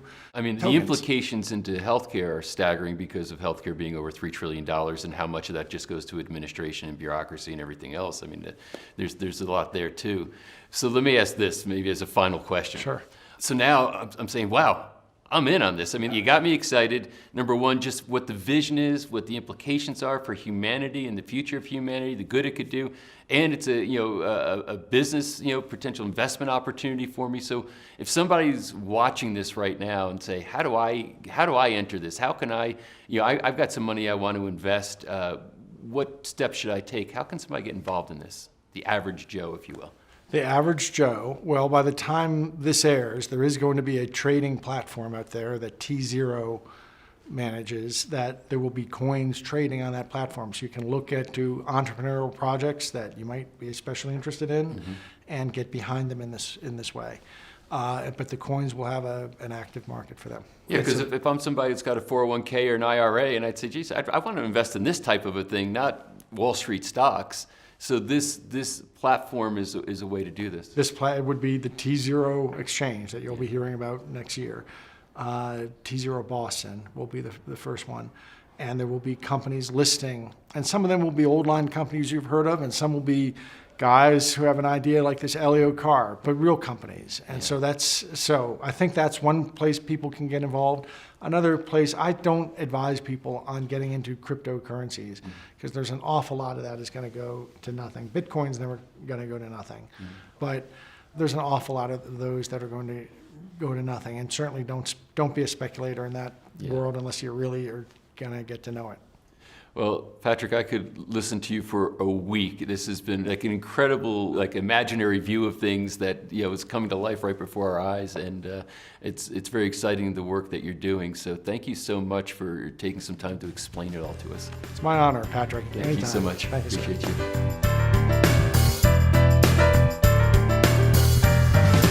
Obviously, in Money Revealed, we have to pay a lot of attention to the idea of blockchain and cryptocurrency. And I knew something about it before we started the series, but I know a whole lot more about it now. And it's because of people like my next guest, Ali El-Husseini, who is a PhD and a brilliant man, that I've come to understand the deep implications of this. During the course of my conversations with him, he talked about how blockchain was going to change, especially people in the third world, that they can start to get title to property that maybe generations of their families have been living on, and how it can liberate people. The implications of this are extraordinary. And I'm excited to tell you that he's just sent us pictures subsequent to his interview of him in Zambia. And in Zambia, he is literally showing people dancing around with pieces of paper, showing their title. It's changing the world. You need to understand blockchain. You need to understand cryptocurrency. And this is one interview that's going to help you do that. Enjoy my interview with Ali El-Husseini. Ali, thanks so much for taking time today. This is the conversation a lot of people have been wondering about. Blockchain, what is it? Cryptocurrency, what does it mean? How should I be thinking about that? It's one of the most, engaging conversations, and maybe one of the most confusing conversations. So I'm really excited that you're here to straighten us out. So, Patrick, first off, thank you so much for having me. My background is I'm Lebanese, so I grew up in Lebanon. And when I was growing up in Lebanon, a gentleman named Patrick BYRNE from the U.S. used to come and visit us often in the end of the towards the end of the Civil War, early 90s, and kept interacting with him. Went to school in Germany, then came back to Lebanon, didn't like it. Ended up going to Paris, didn't like it as well. And then Patrick was like, why don't you go to school in the US and come and work for us at Overstock? I just started this new company, this and that. So I applied a bunch of universities, ended up coming to Utah because I could intern at Overstock and go to school. I ended up coming to University of Utah and started working at the warehouse, making $7 an hour at Overstock, picking packages, and then realizing, this whole e-commerce business, and it was early 2000s, 2004, so everybody was into, the boom and the bust of the e-commerce businesses. And from there, I kept working with Patrick closer and closer, and I worked on projects helping artisans around the world called World Stock, and then ended up running Overstock's global business as a VP there. And then I left and I worked on a DeSoto project with Hernando DeSoto and Patrick BYRNE it's applying blockchain. And then I got involved previously with a few other projects. As you know, Overstock was the first company to accept Bitcoin. Right. And everybody's like, Patrick is crazy. Bitcoin, what's Bitcoin? Who cares about Bitcoin? And it was never about Bitcoin. It was all about that technology called blockchain. It's just like how the internet came and everybody's like, oh, who cares about the internet? And then the palm was everyone using the palm, and then people were using computers, and then people were using their tablets and then their phones, and the technology keeps changing. And blockchain is here not to go away. It's here to change our world. So if you're taking somebody who's heard the term blockchain but doesn't quite understand it, how do you explain blockchain? Well, it's two words, right? It's block and chain. So basically, you have to think of it as a database. Anything you do, you interact. You and I today, we're sitting in this room. If you have money in the bank keeps a ledger for you of your money. And that ledger is a private ledger that the bank has. Yet you can go on your computer and I can go on your profile, and Facebook has all your information. You signed up for free, so Facebook is selling your information. Right. So we don't trust each other. What do we trust? We trust these institutions that hold these databases on our behalf or hold these keys for us. And what they do is they are the intermediaries. What blockchain does, it disrupts everything because it decentralizes the information and it encrypts it. So instead of having one server that has all the information, imagine all the information in this world is spread on hundreds and thousands and millions of computers. And everybody has a key, an encrypted key that holds that information. And you have your private key, and you have basically a password, protected password specifically for you. And you have all your information. And if you get hacked, then all your information is still there and no one can take it away. And so it's a bunch of computers that you can call blocks. And the chain is the information that is stored.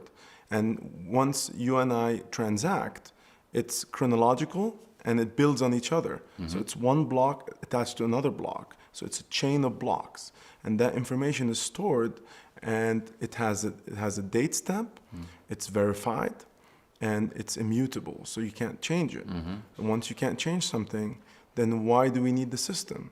So you and I want to buy your house today. You have money in the bank, and instead of going to a real estate agent, we can have a contractual agreement on the blockchain that exercises once we say that you have a digital signature, the money goes, and then the title comes to me if everything is on the blockchain. And then everybody else that's in that blockchain knows about it too. Yes. Let's say Bitcoin or any other blockchain out there. The information is, everybody has the information.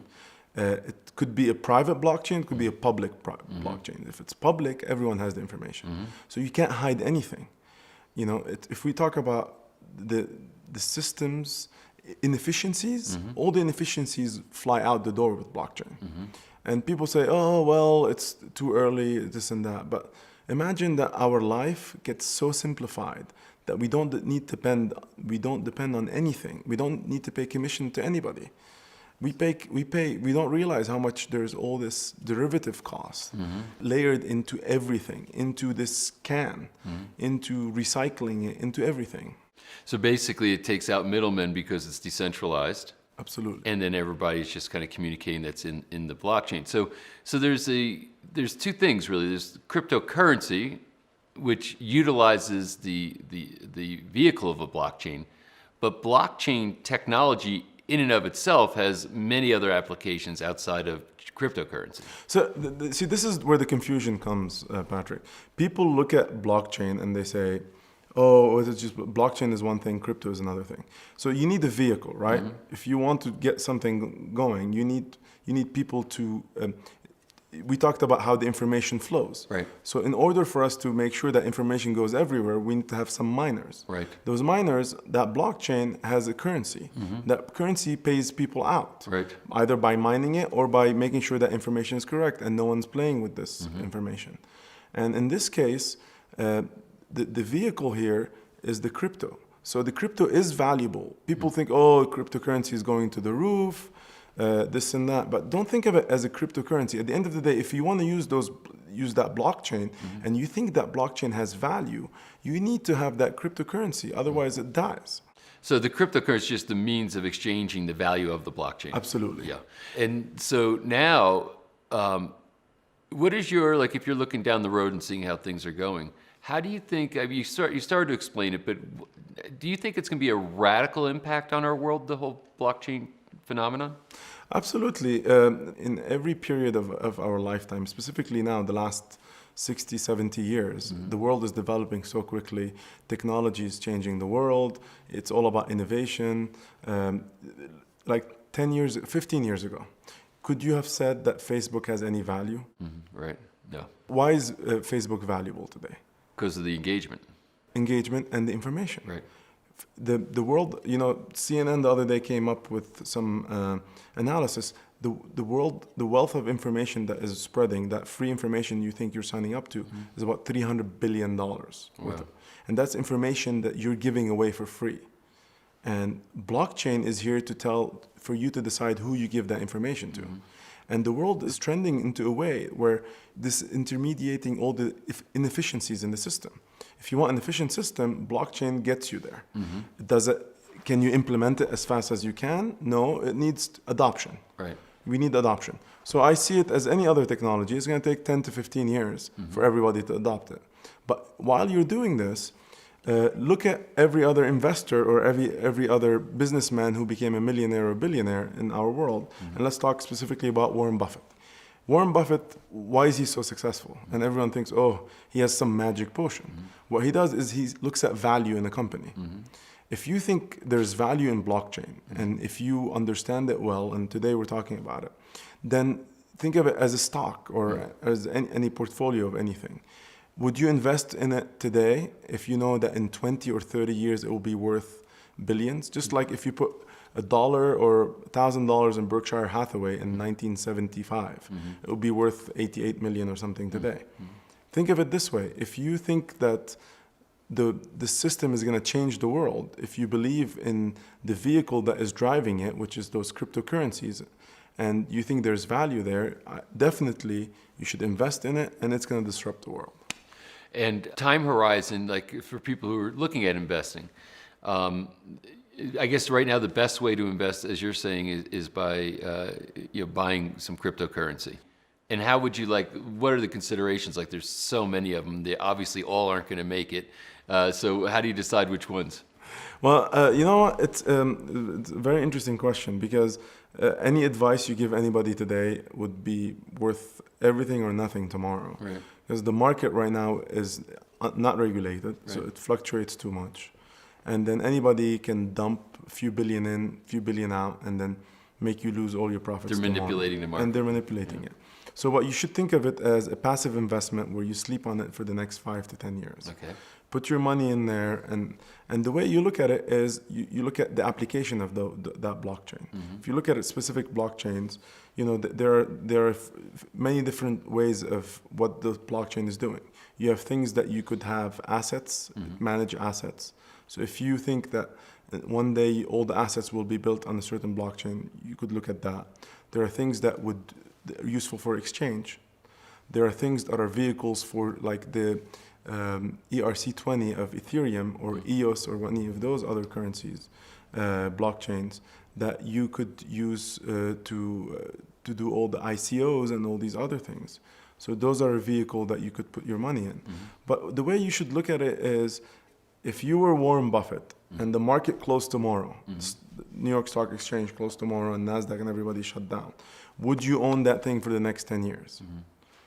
If you think that the people behind it and the technology is there, and in 10 years that technology is going to be disrupting the world, then you would invest in it. Based on my business background, I have a lot of interest in healthcare. And I'm seeing for electronic health records, for example, blockchain can completely transform that. And there's companies that are emerging now. So those are kind of bets I would likely place, because of just I kind of know that area. I see blockchain. I have a sense of how that might impact this area. And the efficiencies, as you said, are spectacular and can have massive impact. Now, aren't there a lot of patents being issued around blockchain right now, and who's getting them? Oh, it's crazy. It's crazy because everybody who's telling you stay away of cryptocurrency and don't touch it are the people that are heavily investing in it and getting the most patents. And these are JP Morgan's, Bank of America, Goldman Sachs, Walmart, a retailer, a grocery store, e-commerce site. It has just got awarded 15 patents for the blockchain that have the usability of blockchain that have nothing to do with, zero to do with retail. One of them has to do with healthcare and how storing information on healthcare, private data. And then few other ones have to do with logistics and a bunch of other things. And all these big banks are putting heavy investments into getting these patents, because they know that the day is going to come where these patents are going to be as expensive as any FDA-approved drug today that is heavily used. Imagine that you have a patent that no one can use except you. So there's a volume of patents being issued right now, and it seems like the biggest, the multi-billion-dollar companies are all gobbling them up as quick as they can. So they know something. Oh, they definitely know something. They know that this is coming to change the world, and they're heavily investing in it, and they don't want you touching it because they want to be the first ones using it. So what this system does, this system tells all these banks and everyone else, I don't need you anymore. I don't need my real estate agent. I don't need my look at title companies in America. There are about 5 to 10 of them. Their market cap is over $5 billion. They have 5 to 10 billion market cap. And what do title companies do? They just guarantee the chain of title. Right. And what's the most basic thing that blockchain can do for you? Is tell you that Patrick sold this property to Ali and no one can change that. That's the record. It's immutable. It's there to stay. Why do we need to pay thousands of dollars for title companies to issue, when we sell the house, that title? And not because we want to do it, because the bank would not let us get a loan if we don't use a title company. Right. So they're all in on it, and they all want us to keep paying and paying for things we don't need. And isn't that it's going to solve a problem in other parts of the world, especially relative to land title? Because there's a lot of people who really own property and they've lived there maybe for generations, but they really don't have a title, or if they try to get a title, very inefficient to get it from their government. It could be months, years trying to get it. So this suddenly will take all of those people in less regulated or more impoverished areas, if you will, who are landowners, and give them the ability to now have efficiency in trading their property. 7 billion people, 5 billion out of 7 don't have ownership of the property they reside in. Okay, and as you know, out of that 5 billion, it's almost impossible, or in certain cases it takes 20 to 30 years to get ownership of the land you're in. Look at the Arab Spring. that took place and started in Tunisia, if you remember. Yes. And for the first time, a guy who, his name is Bouazizi, he self-immolated, he burnt himself. He had a fruit cart. Yes. And then the police confiscated his fruit cart, so he burnt himself down. So if you look at the 70 plus people that self-immolated in the Arab Spring throughout the Arab world, they all have one common denominator. It's one thing and one thing only they cared about is capital. Right. And all of these guys that did this did not have a title to their homes. And not having a title to your home where you live and reside is your main source of capital. It should be your most valuable asset, right? If in a lifetime, the person's most valuable asset is their home. Imagine you can get a title and unleash all that dead capital around the world that no one is using because you can't get a title. And Bouazizi could not get a title for his home to get a $2,000 loan so he can get an actual truck to transport his fruit instead of pushing it on the cart, because he could not afford the paperwork to get the title, the paperwork is more expensive than his house. Wow. And with blockchain, that would go to zero. And with blockchain, it goes to zero. Transactions go to zero. When you go to a grocery store today, you pay, the grocery store company pays anywhere between 1.5% to 3%, depending if it's an American Express or a Visa, that goes to under 1 basis points. Right. When it comes to anything, it disrupts. But most importantly, you hit it right on the nail. 5 billion people, give those people title. It would unleash so much capital. Wow. It will bring equality back to this world. It will lift people out of poverty and change this world once and for all. Yeah, and that to me is extremely exciting to see how much wealth creation there can be just because of a technology and what it can do for people. And we talked a bit earlier about your travel schedule. You seem to be running around the world kind of working on blockchain deals. So one, which I think you said you're going to be in Africa next week or so. What are you doing there, and what is blockchain going to do there? So I'm doing exactly what you asked me earlier. Is we're working on different pilots in Africa to title these properties. I'm going to East and West Africa. A lot of countries do not have official registry for property, and the properties are held with tribes or with different.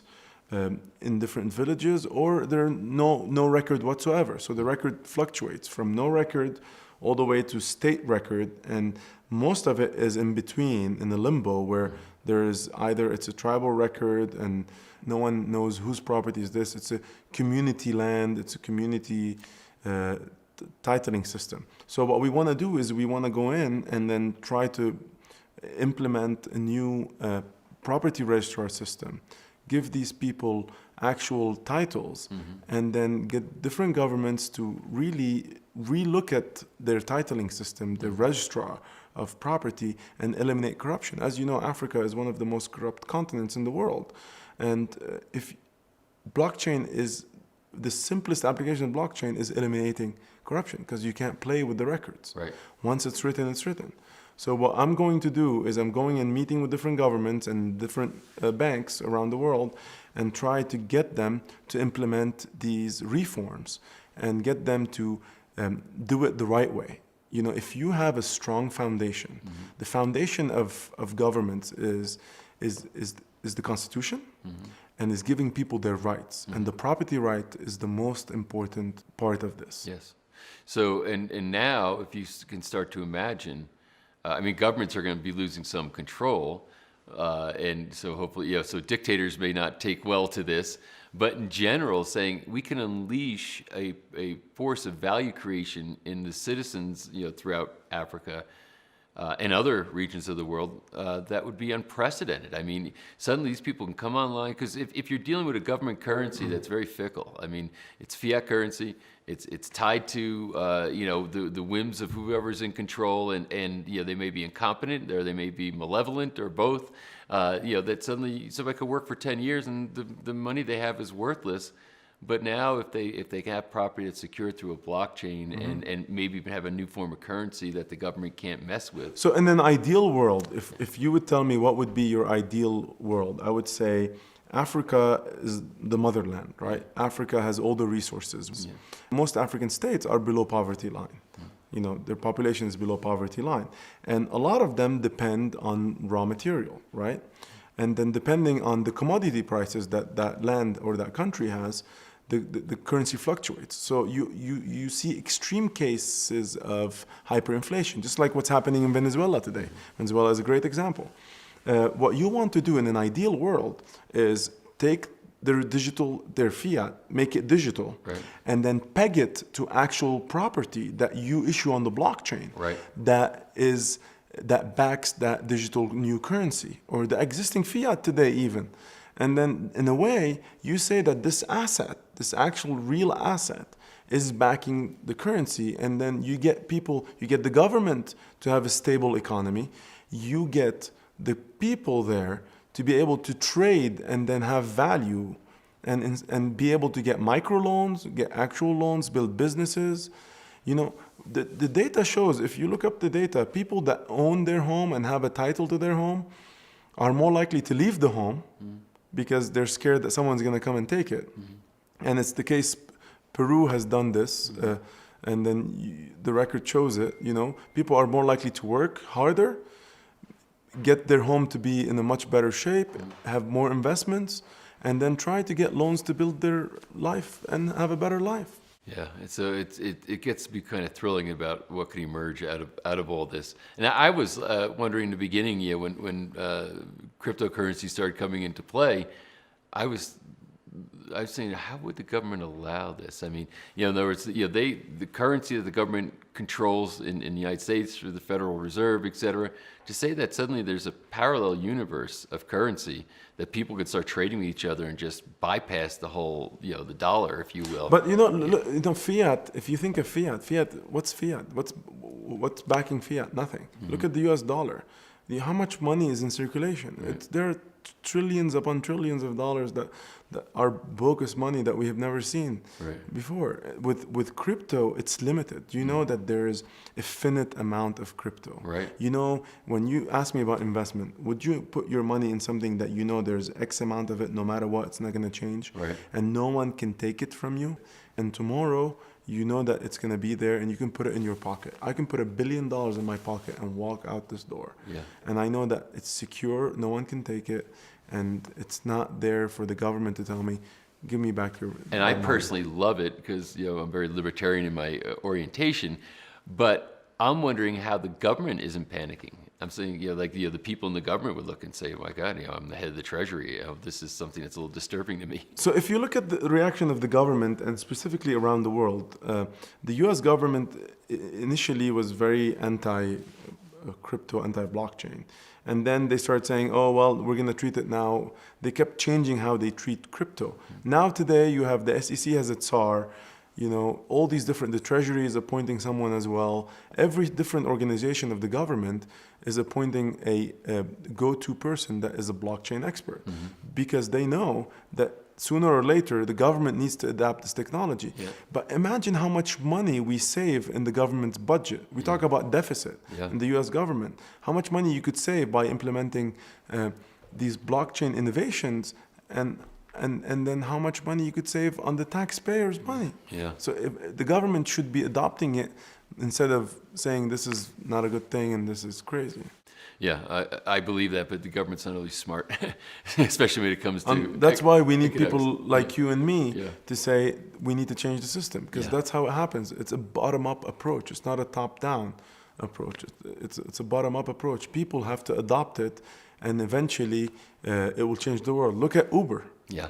Who would have said Uber will get that much adoption? But what Uber did is Uber was not functioning anywhere in the world initially, starting from the top down. Right. People started using it, and then the government changed their regulations and laws to allow it. They had to at that point. And then it broke all these different unions of taxis, and then they were controlling the market.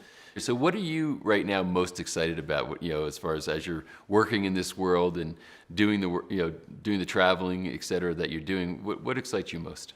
What excites me most is that what we're doing here is gonna, one, change the world, Two, it's going to make everybody better off. It's going to make the people better off, not the big guys, but the little people, the you and me, the people on the street. These are the people that will benefit the most. Right. And I look at this and I say, anybody with a sane mind should go and put all his money in crypto and blockchain, and just think of it as this is your vehicle for you to have a much better life and much better ending. So supposing, okay, I'm in, right? I'm now going to put a bunch of money into it.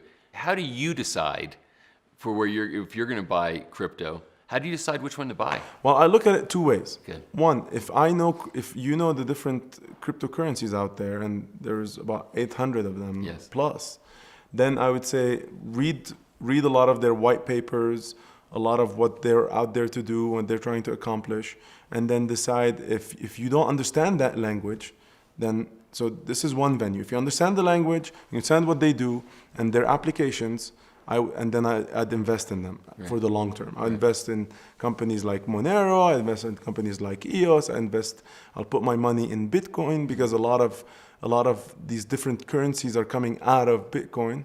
They're a fork of Bitcoin. I'd put some money in Ethereum.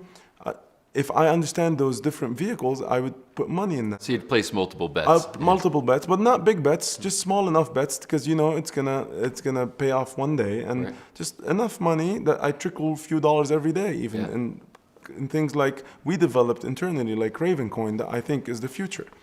But you say you're talking. I'm talking about Overstock? Overstock.com. And is that coin launched now?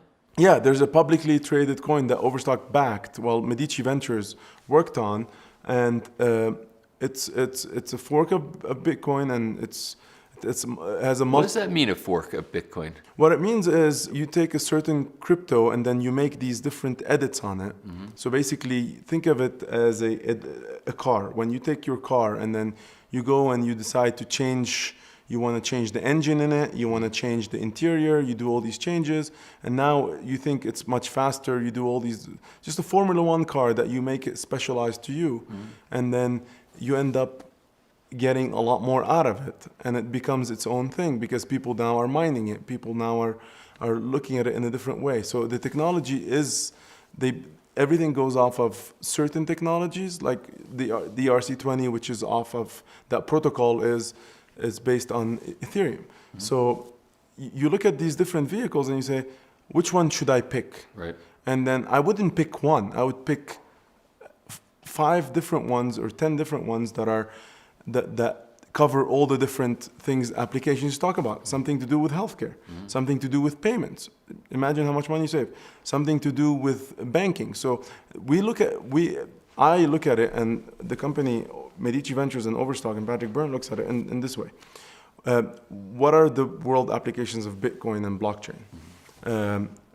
We look at, blockchain meets capital markets. Blockchain meets specifically central banking. Blockchain meets healthcare. Blockchain meets voting, just voting. Right. Imagine how much you'd have cleaner elections in corrupt countries when you cannot play with the votes, when it's blockchain based. Right. The world, like this past election where people say, oh, well, Hillary won the popular vote, Trump won, the electoral college. If you look at it this way, well, if it's blockchain based, no one, or the identities, oh, he's cheating, he's using multiple identities. So I would look at it this way. The other way of looking at it is the companies. I wouldn't tell you to invest with us, but I would say look at the companies, the portfolio companies that are now getting all these patents, all these different banks, companies out there that are investing in crypto heavily. Are they worthwhile your time? If the market closed for 10 years, would you put your money with them? Right.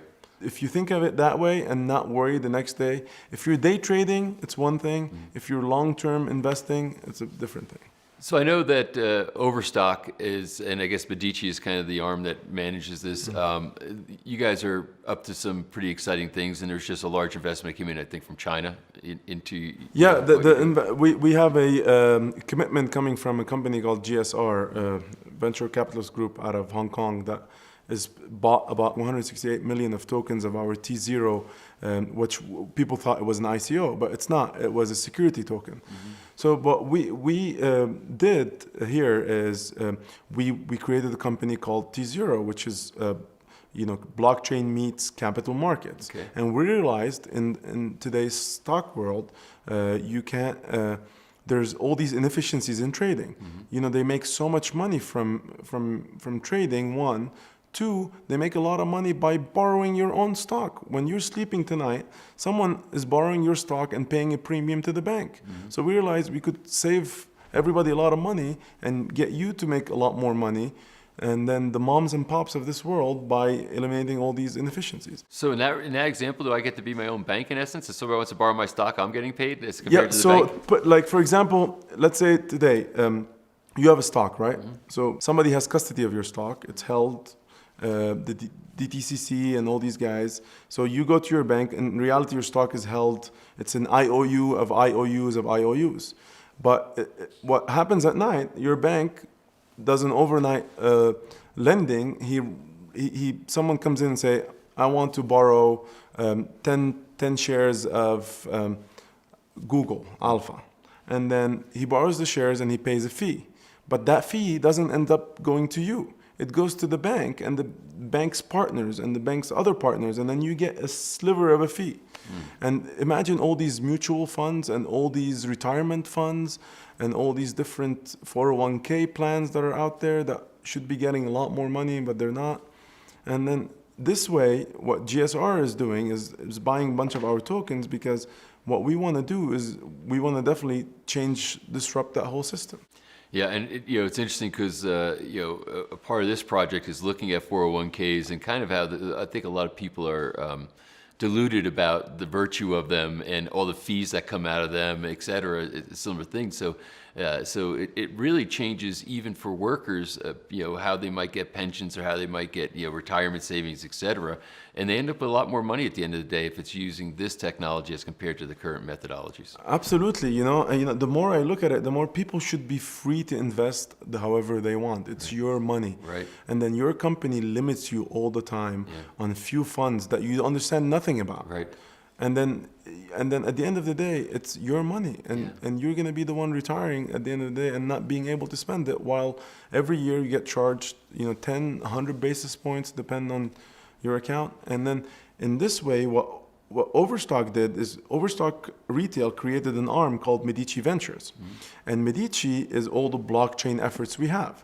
So we've invested in companies that do voting, like Votes. We invested in a company, the first digital fiat in the world, called Bit down in Barbados. And we're working on a payment system, just a payment network, a digital currency and all of that. We invested in companies that do logistics. And then we did the T0, which is, capital markets. And we have a few more that we've done, but we're looking at disrupting that whole system. Just look at Western Union. Every time, you don't think of it, but the US is the second largest market for remittance in the world. It goes off between first and second. And then imagine all these people sending money to their loved ones, and they have to pay. When you're sending $100, you're paying 10% of that money, while you can only pay a few cents. Why would you want to do that? It just makes no sense. Yeah. So what does it feel like to be you, to say, hey, I'm working in this world? Like, I actually don't get to just read about it on blogs or see reports on it.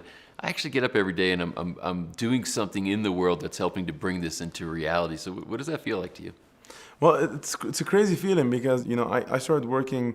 I started at the bottom and I went my way up, and I had friends that worked for Yahoo. They were the early employees of Yahoo, and they left Yahoo early on, and they went and they started like a company called WhatsApp.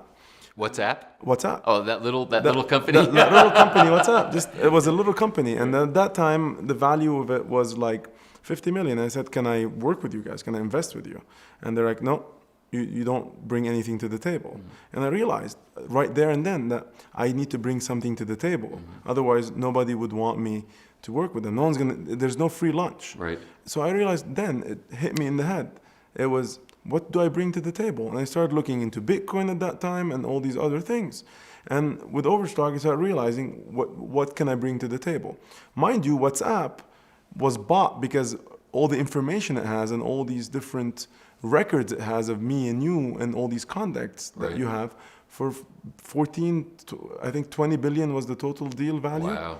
And then from there on, and that's many years post that conversation that we had over brunch with a bunch of friends of mine of getting into it. And unfortunately, I couldn't get into it. But what I realized is this is coming to stay. And the people that told me about WhatsApp told me, said, don't invest in WhatsApp.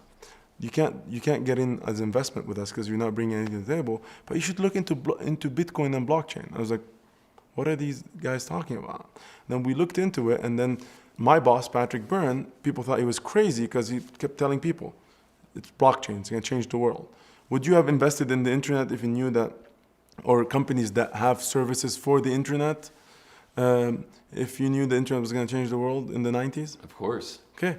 Think of it today. If you know that blockchain is going to change the world and it's going to be the next big thing, don't you want to invest in the vehicles that bring you all these services and all these different aspects of the blockchain to you and to your door? Yeah, of course.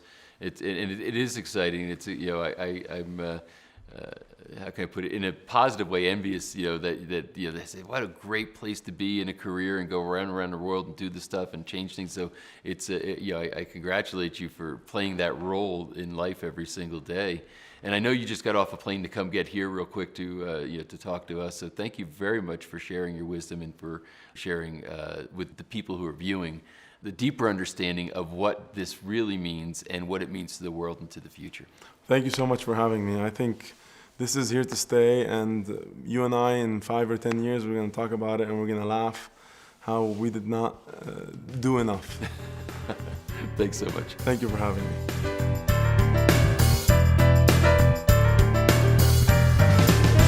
Jonathan Johnson is the former chairman of Overstock.com. He also ran for governor in the state of Utah in 2016.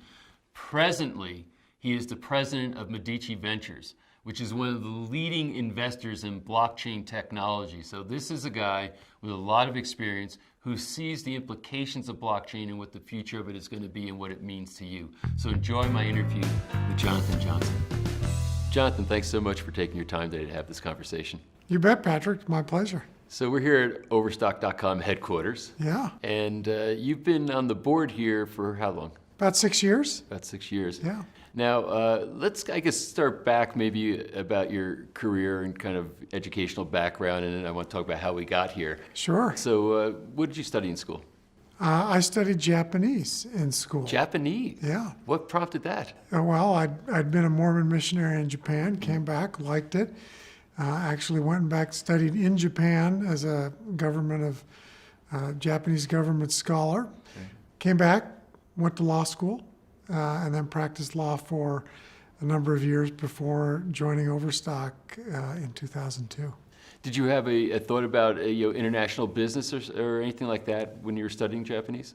Yeah, sure. Yeah. I mean, it was the 80s. Japan's economy was booming. And when I practiced law in Los Angeles, almost all my clients were Japanese companies that were buying or selling and doing business here in the U.S. So what brought you back to Utah, or what brought you to Utah from California? Well, I came to Utah to join a software company as its general counsel. It was the late 90s, and the internet bubble was getting big, and I joined a software company as their general counsel. It was a great opportunity and great place to raise a family. Yeah. So, and then you came on the board of Overstock. Well, I came to Overstock first, 16 and a half years ago as its general counsel. Okay. And I've had a lot of different positions at Overstock. I was the general counsel. I wore a bunch of business hats. I was the president of the company for 5 years. I was the acting CEO when our founder, Patrick, got sick for a time. Thankfully, he got better. And when he came back, I moved to the board and took a less active day-to-day role for a short period.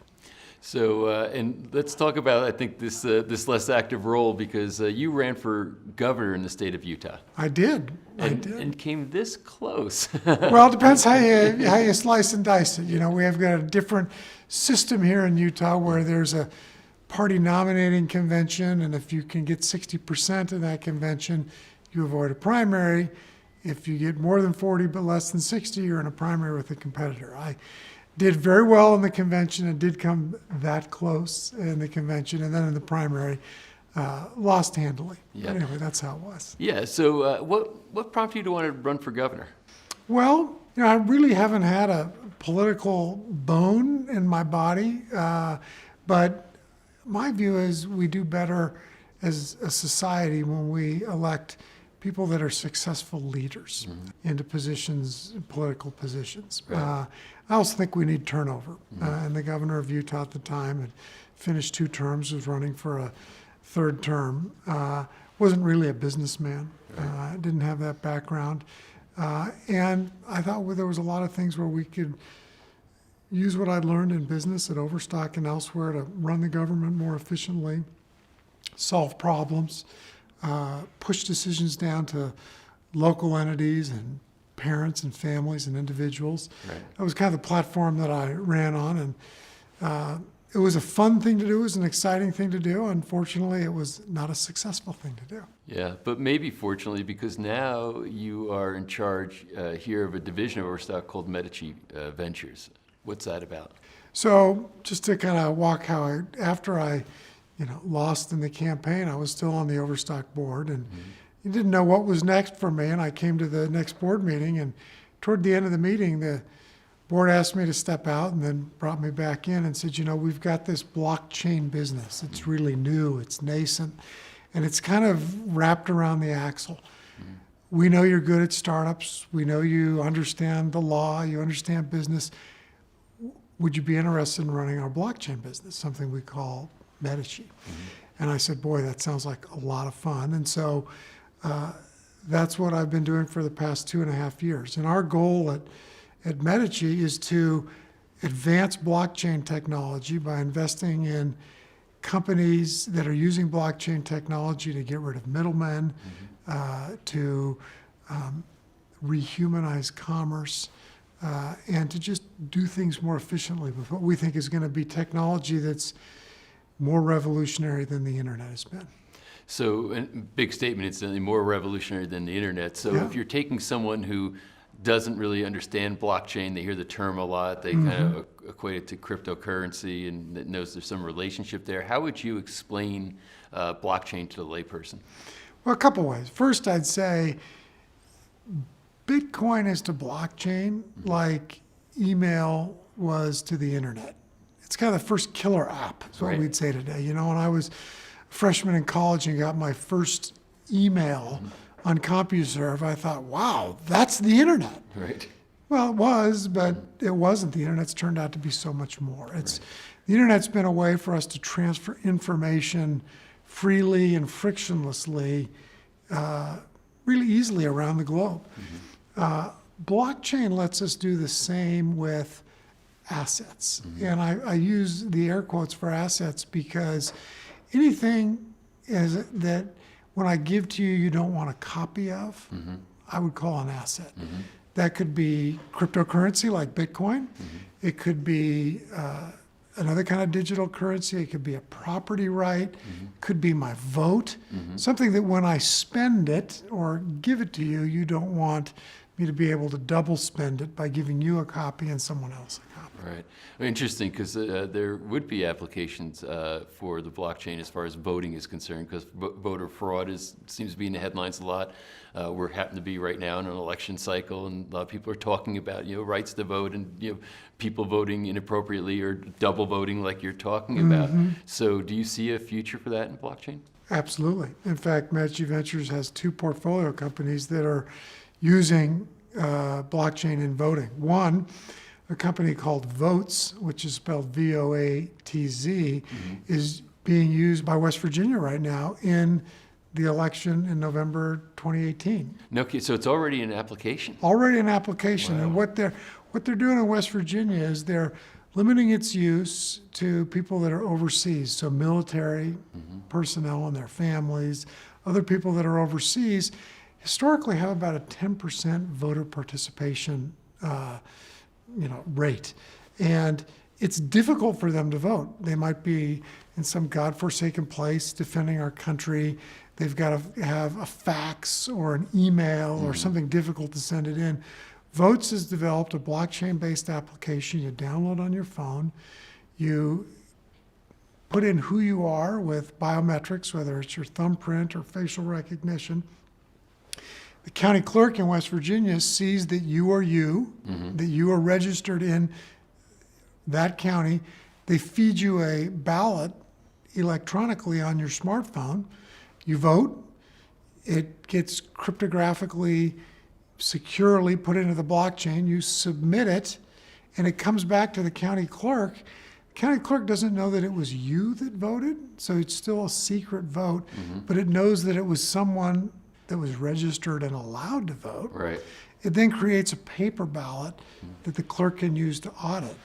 But it makes voting so much easier far away. Right. And frankly, I think the best thing about this application is that if I'm the voter who's used this used the application on the phone, after I voted, I can go in and using my key, see that my vote was counted So as cast. It follows it down the chain. I can audit my vote. Wow. Today, whether you're voting by pulling a lever at the junior high school in the voting booth or sending it in by mail, you really don't know that your vote is counted as cast. You trust. Yeah, I say it trust that requires it trust is. because it's like you pull the lever and then it's like into a black hole and that's the end of it. So that's interesting that you can actually audit your own vote to make sure that it was counted. You can audit your vote. It's cryptographically secure. It's easy. We'll see how it goes in this West Virginia election. But I think if it works well there, it's got great promise to go bigger and bigger. So you must be seeing, because you're running now a portfolio company, all in blockchain. You must be seeing all these applications of what's emerging now. So what excites you most? Well, like I said, I love voting. I think voting is a great use. We're focused really on 6 or 7 different industries. Voting is one. Identity, being able to own your own identity, property and land registration, supply chain. We've made some great investments in a couple supply chain companies recently, capital markets, money and banking. We think there's some great applications in each of those industries. Let's talk about one that I have a special interest in, which is wine. Okay, good. So you guys just made an investment in a blockchain wine company. How does that work? So we invested in an Israeli company called VinX, Vin for vino. Right. And what they're doing is using the blockchain for 2 things. One, to prove the provenance of wine. So much of wine that's sold, particularly to collectors, it's hard to prove the origin. Right. To know that when you buy an old bottle, you're actually getting old, legitimate wine in your old bottle and not new wine in what looks like an old bottle. In fact, there's been a history of scandal there, and corruption. So that's interesting. Yeah, I mean, there's a great documentary called Sour Grapes, Yes. which tells that whole story. Right. So VinX is using blockchain to show the provenance of a bottle, that it came from a certain vineyard with a certain grape, and it stays on that bottle. And if I'm buying it, I could know that I'm getting the real McCoy and not some fake. How is it identified on the bottle? They'll have a code, a QR scan that you can, know what it is. And nobody else will be able to replicate that. No, Yeah. no. I mean, it'll be on the blockchain. The other thing they're doing is using it to sell wine futures. So today, particularly, famous vineyards get their grapes, harvest them, they create the juice, and before they mix them, they sell futures on their upcoming wine.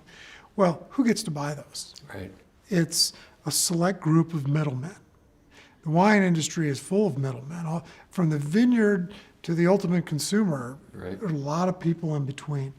What VinX is going to do is let anyone who's interested, a wine connoisseur, buy a token that lets them purchase a wine future from a particular vineyard, and then they will be able to get that bottle when it's ripe. So it opens up that market to the general populace. It's almost like Wall Street, right? There's kind of like this little crony cohort here that that's got like advantage over the average person out on the street.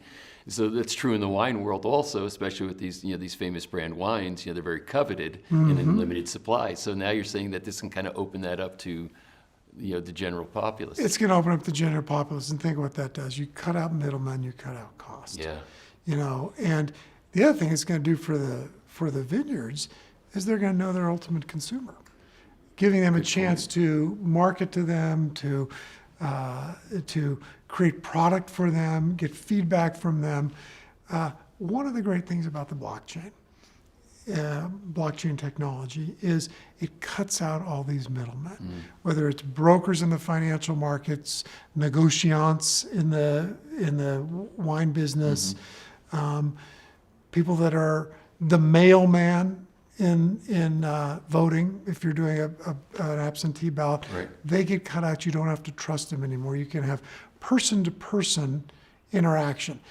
One of our goals at Medici is to use blockchain to rehumanize commerce. That's kind of a big, lofty, audacious goal. But what we're really trying to do is say people should be able to have a digital handshake that's like the handshake we had when we were kids and we'd swap baseball cards and we knew you hold yours, I'll hold mine, and then we let go and there they are.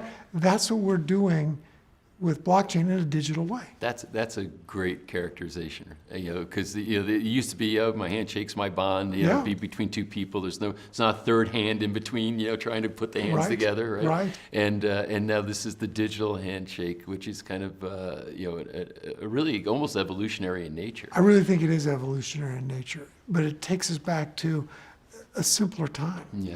And one of the benefits when you can strip out these middlemen is you strip out cost, you strip out time, you strip out mistakes, fraud. You're right. And at the end of the day, consumers should be buying things for less, and manufacturers may be getting more. Right. You think about that bottle of wine. If every negotiant and everyone in the middle is taking a piece, it's not as efficient. And if the winery can sell for more and the consumer can buy for less and they both win, that's awesome. Yeah, I mean, it's like a far side simplicity, right? In other words, there's all this complexity that has to happen to get to that very simple little far side transaction, which is, to me, the fundamental understanding people need to have, because it can get very complicated trying to understand this. But in the end, if you can understand a handshake between two people, you understand blockchain. You understand blockchain, and you understand the immediacy. Today with brokers, there's all this time in between it. In the stock market, for years, we've been settling trades at trade plus 3 days, and then it turned to T plus 2. And how did it go from trade plus 3 to trade plus 2 days? Not through any great technological advances, just by working faster. Right. This is kind of a forklift upgrade where we can go to the trade is the settlement. Yeah. It can trade immediately because the blockchain allows for a smart contract so that when one party's money is committed and the price meets the ask and the other party's stock is committed, boom, the smart contract just settles. Is this why you call the platform T0? It is why we've called our portfolio company there T0, trade plus zero. The trade is the settlement. Wow. Almost unimaginable even a few years ago. Yeah. Yeah, so this is like very exciting stuff to contemplate where this could lead. What else? So you are also in property rights, you said, right? Now, I just saw, I think, a recent press release about Rwanda. Can you talk about what's going on there? Sure. So in most of the developing world, property rights are not well registered on a public ledger. Right. In the United States, if you're buying a home or mortgaging your home, they go down to the county recorder, they can see who owns it. There's work to be done, there's title insurance and all that. But at least there's an official record. In much of the developing world, there are ledgers of who owns what, but it's not an official government ledger. It might be the tribal chieftain or the local co-op or the mining company or some extra legal entity. What we're doing is trying to put all of those ledgers on the blockchain so that then they can be immutable, so that when a person who owns property wants to sell it, subdivide it, borrow against it, they can more easily prove that they own it.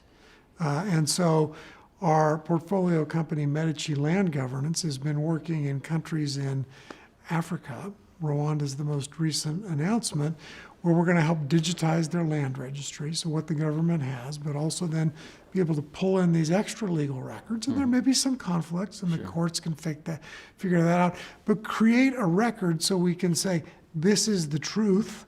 And then once you have the truth, it creates ownership. And you think about, if you own property but can't prove that, you don't fix it up. You can't borrow against it. And it really makes that capital dead capital. Right.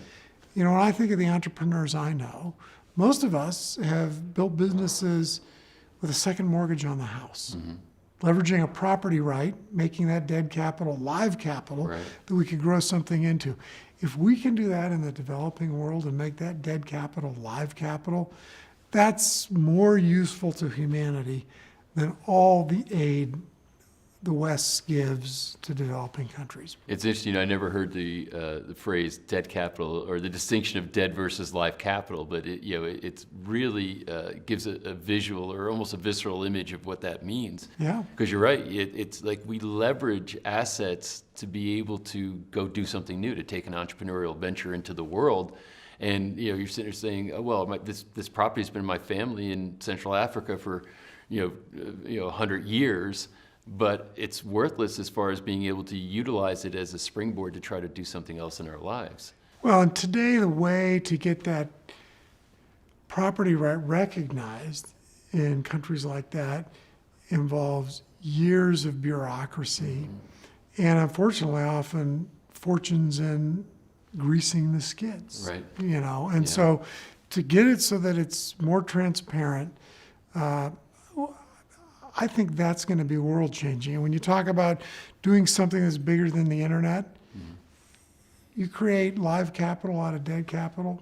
That's going to be world changing. I mean, it's like waking up this whole new asset into the world, or series of assets in the world. I mean, it's almost unimaginable as far as the economic impact that could have. Yeah, and you're going to take countries that have great natural resources, and frankly, people want to build businesses but can't because they don't have access to capital. Now they will. Yeah, that's exciting, and it will help stabilize, I guess, currencies too, to some extent, right? It should stabilize currencies, and frankly, anytime the economics of a country get better, it stabilizes politics. Right. I mean, I just think it's a way to a better globe. And are you spending personal time, like having to go over there to these African countries and meet with their people? And So I haven't been there yet. We've got a great team that runs Medici Land Governance. A fellow named Ali El Husseini is the president. We've met Ali. Yeah, he's in this series. He does great work there. Yeah. But I'm at his beck and call. One of the great things about being kind of at the umbrella level of the portfolio companies is I get to understand what all of them are doing, and I get pulled in as they need some expertise or some extra thought help. It's really a fun and fascinating job. So you've had a great career and many decades of a career. Are you working harder or less right now?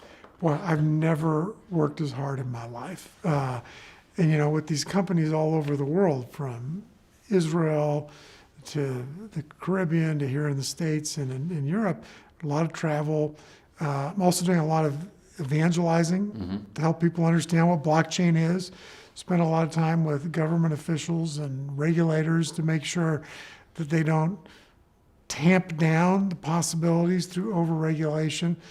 I'm such a believer in this that it's energizing, but if it weren't energizing, I'd be just exhausted to the bone. I was going to say, you don't look tired, you look excited. I'm excited. Yeah, so it It's generates good. It's energy. good, yeah.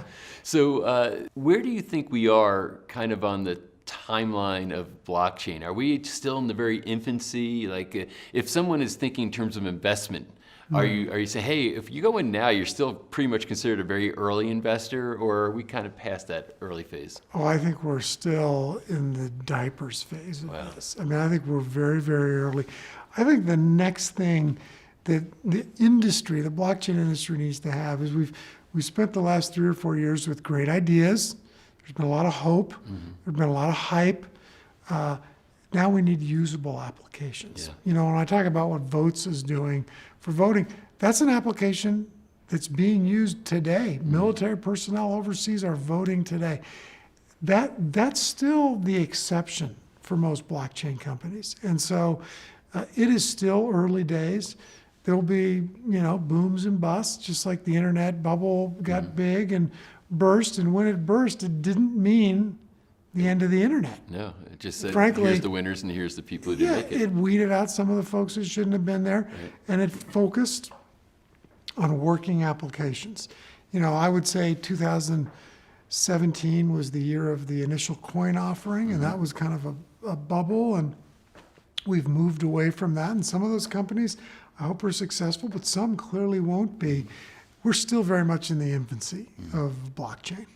So if I'm the average investor, or maybe even not even an investor, but somebody who goes to work every day, but I have a certain amount of capital, that I put into investments, and you hear about, well, should I invest in real estate? Should I invest in the market? Where should I invest? And some people say, I think this blockchain thing really fascinates me. I think it has a future. How would I approach wanting to invest in blockchain? Well, that's a good question. It's a hard question to answer. I mean, to date, most people who've been hyped and enthused about blockchain have gone into cryptocurrencies. That's still, of course, a way. I think it's, like I said, it's the first killer app on the blockchain. Right. Beyond that, it's looking at companies that have a business model, that have industry expertise. That's harder for the average investor to do. There aren't ETFs or companies too many companies other than Medici that are doing this. We're part of Overstock, so people can come into Medici via Overstock. And that would be the path, saying, hey, buy Overstock. If you buy Overstock stock, then you're invested in Medici by because we're wholly owned by the parent company Overstock. Yeah. So that's a way. I think it's looking for places it's being used. And what I always tell people is blockchain. We'll know blockchain has arrived, that it's beyond its infancy, when people are using blockchain-based applications and don't even know it. Right. They don't know they're blockchain-based applications. I mean, I've been part of running Overstock for 16 years. I can't tell you the first thing about HTTP protocol or Java coding. I don't know the nuts and bolts of it. But I know that if I want to do something via the internet, I talk to our developers, they figure out how to do it. I use the internet every day on my smartphone and elsewhere. I don't really know how it works, but I know it makes my life simpler. We'll get to a place where blockchain, people are using it every day, and they won't need to know about mining and nonces and hashes and all the technical stuff that's behind it. So I think that's what we're really looking for. So we talked about wine, we talked about voting, we talked about property. What else is in the portfolio that you're excited about?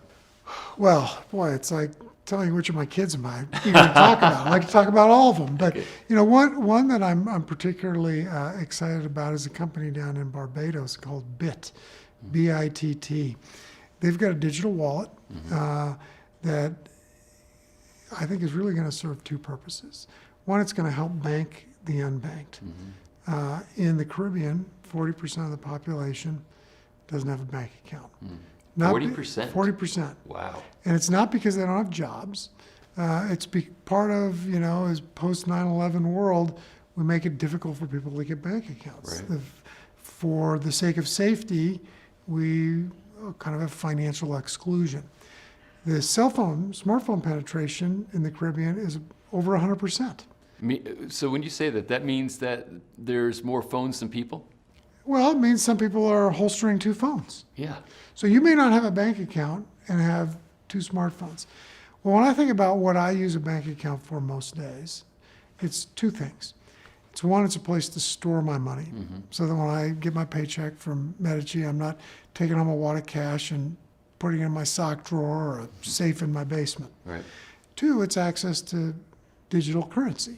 So then when I go to the store, if I go to Costco on the weekend with my wife, I don't have to take a gangster wad of cash to pay for it all. Right.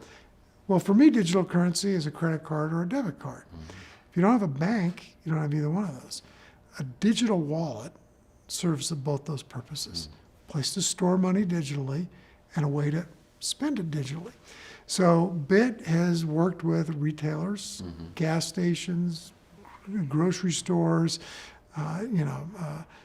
restaurants throughout Barbados to take the M-Money currency that you can buy in your digital wallet. It lets then people store currency, they don't need a bank account, and spend it. And the government of Barbados recently announced that they're doing a pilot program where you'll be able to pay your bills, your government bills, and you'll be able to receive government funds via this. Through BIT? Through BIT. Wow. The other thing BIT's doing, and we think is really exciting, is that helping central banks in the Caribbean issue some of their currency digitally. Cut down on the cost of printing money. Right. Send the money out digitally. Cut those costs. So we think those two things together really have a symbiotic effect because people will get money, they'll want to spend money, merchants will want to take it, the government will be issuing money that way. We think it's got a lot of promise. And it solves a problem.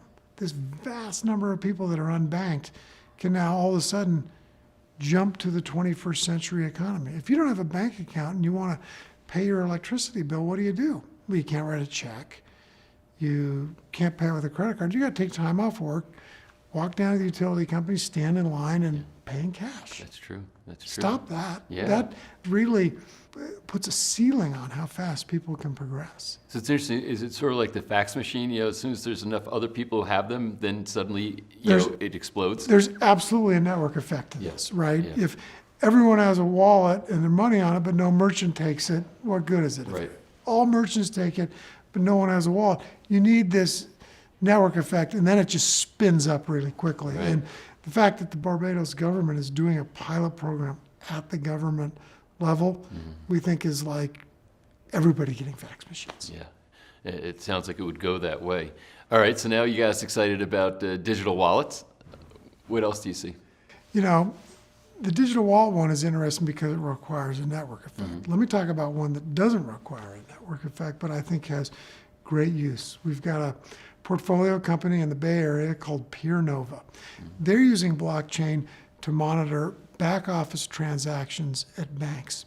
So every transaction that goes into the system gets put on the blockchain. This is a mutable record. Why would a bank want that? Well, one reason is their compliance burdens are enormous. They've got armies of compliance officers and armies of people auditing the compliance officers and making sure the databases they have don't get hacked or don't get tweaked, in a non-compliant way. Put that all on the blockchain, the compliance and the audit almost goes away. And so there are banks that are looking at PeerNova and are in proof of concepts with this project where if one bank uses it, it cuts out an enormous amount of cost for that bank. It doesn't matter if 10 other banks use it. It's a blockchain case that's really valuable that doesn't require a network effect. Are there complications with that relative to like banking regulations where you have to audit and you got to audit the auditors basically, where now they're saying, hey, we're going around this, we got technology to get rid of all these people. Is there going to have to be some changing in banking regulation? I think it's going to play right into the current regulations because it creates an immutable audit trail. The reason we have all these compliance officers is because the audit is hard to prove. If you can put a query on something that the regulators know is unchangeable. So the technology is just more efficient compliance. More efficient compliance. Right. It's a great system. Wow, that's I mean, to me, this conjures up like you're only limited by your imagination on blockchain because as you start to look at all these different applications, it can go anywhere. It's all over the place. Let me talk about one of our portfolio companies, Factum, is doing with the Bill and Melinda Gates Foundation. So the Gates Foundation does great work in Africa, and they're trying to solve health problems there. In South Africa, very mobile population. 12, lots of languages are spoken there. As the population moves, they frequently are getting tested for different viral problems. They go to the doctor. This time, they get treated for it, they move, they go to a new doctor. There's no history of what's going on. Language is a barrier. The Bill and Melinda Gates Foundation said, we got to figure out how to fix this. And so they're using Factum to put people's medical records on the blockchain. Well, that was going to be one of my questions because my background is in healthcare. So looking at, I said, the implications of the electronic health record and blockchain and being able to have multiple providers anywhere and labs and, et cetera, all say, here's where it's controlled, it is secured, et cetera. Because I know Google took a run at this, Microsoft took a run at this, never quite got there as far as like a repository for electronic health records. But this could just leapfrog it all. This could do it, and it's you can have it with biometrically secure. So I'm a South African, I've been tested in one city, I've been treated in one city, my records are all on this blockchain record. I move, use my biometrics to access my health data, show it to my new doctor. She sees what my past tests were, what my past drugs were, what those dosages were. She can now make a much more educated diagnosis and dosage for me because of blockchain technology. It's really awesome. I mean, it really is awesome. Do you see now also sort of an interaction or merger of what used to be like industries that were in silos, where like you got power, you got you've got healthcare, you've got all these different types of banking, So now, is there going to be some sort of integration now because of blockchain, or do you think they all kind of still stay as separate industries? That's a big, hard question. I'm not sure. I think one of the things that blockchain, and particularly cryptocurrency, lets happen among industries is it helps share information more quickly. And sometimes people want to monetize information, but it's not worth the cost of a payment, a big payment, either a credit card or an ACH banking payment. But cryptocurrency lets us do micropayments. So if you have an Internet of Things application that's saying, here's the weather, I can give you all this weather data. As a farmer, I pull that data down, I make micro payments on that.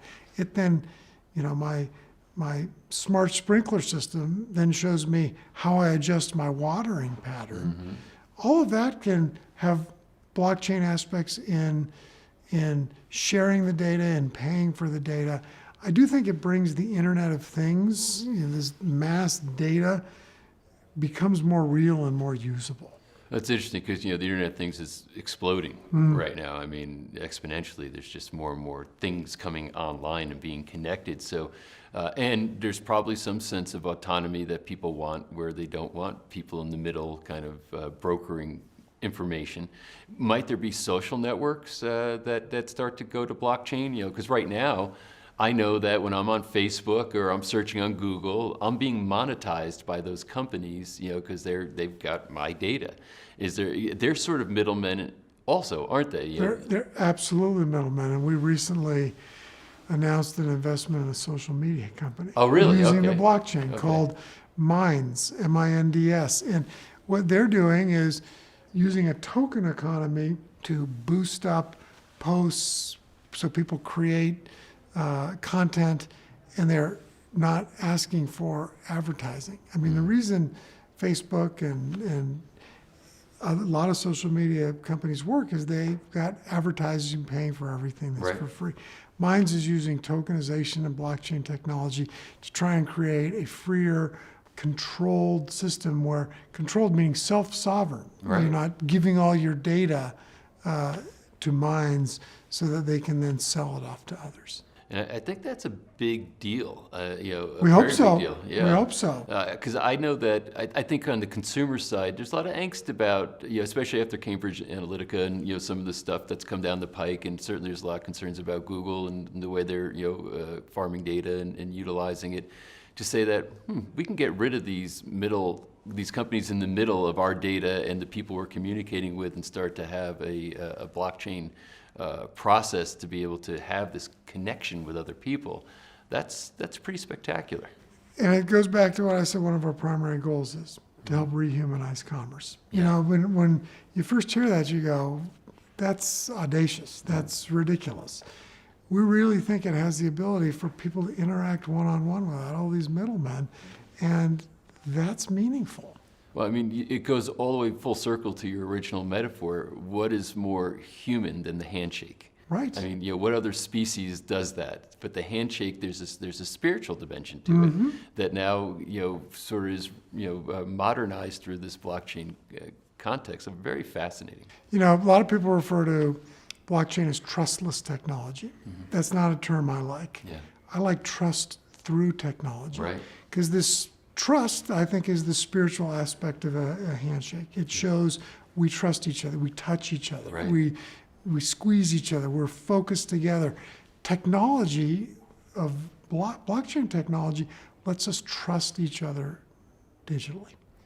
Well, that's awesome, and I think just a great vision for humanity, to kind of end this on. But I really appreciate you sharing your experience and your wisdom around this, and I think people now understand it on a more human level. So thank you for that. Well, Patrick, thank you. I hope it's useful to all the listeners out there. Thank you so much. Appreciate it, Jonathan. Thank you. Handshake at the end. Yes, appropriately so. Yeah.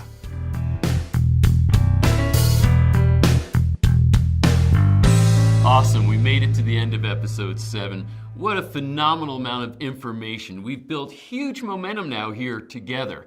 And I'm excited because there's more to come. A lot more wisdom that's going to have massive impact on your thinking and your understanding about your own money.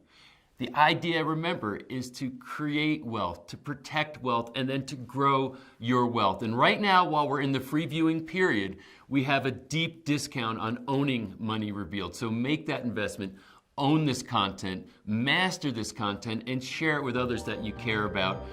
Episode 8 is coming up. I look forward to being there with you.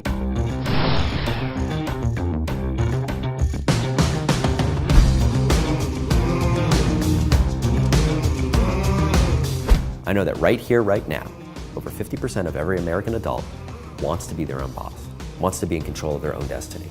Look around and they say, I just don't know what I should do. That's the exact situation that I was in when I launched my first business. And the tip I'll share with you, if you're an undecided entrepreneur, is this: start with a practice business.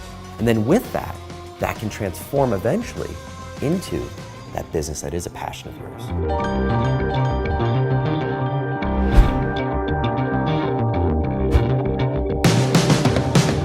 It was Einstein that said compound interest is the eighth wonder of the world. Right. It was Rothschilds that said, no, compound interest tax-free. A dollar doubled 20 times is $1 million if it's tax-free. If it's taxed as earned in a bank or credit union, in a 25% tax bracket, it's only worth $72,000. Wow. When you could have had $1 million.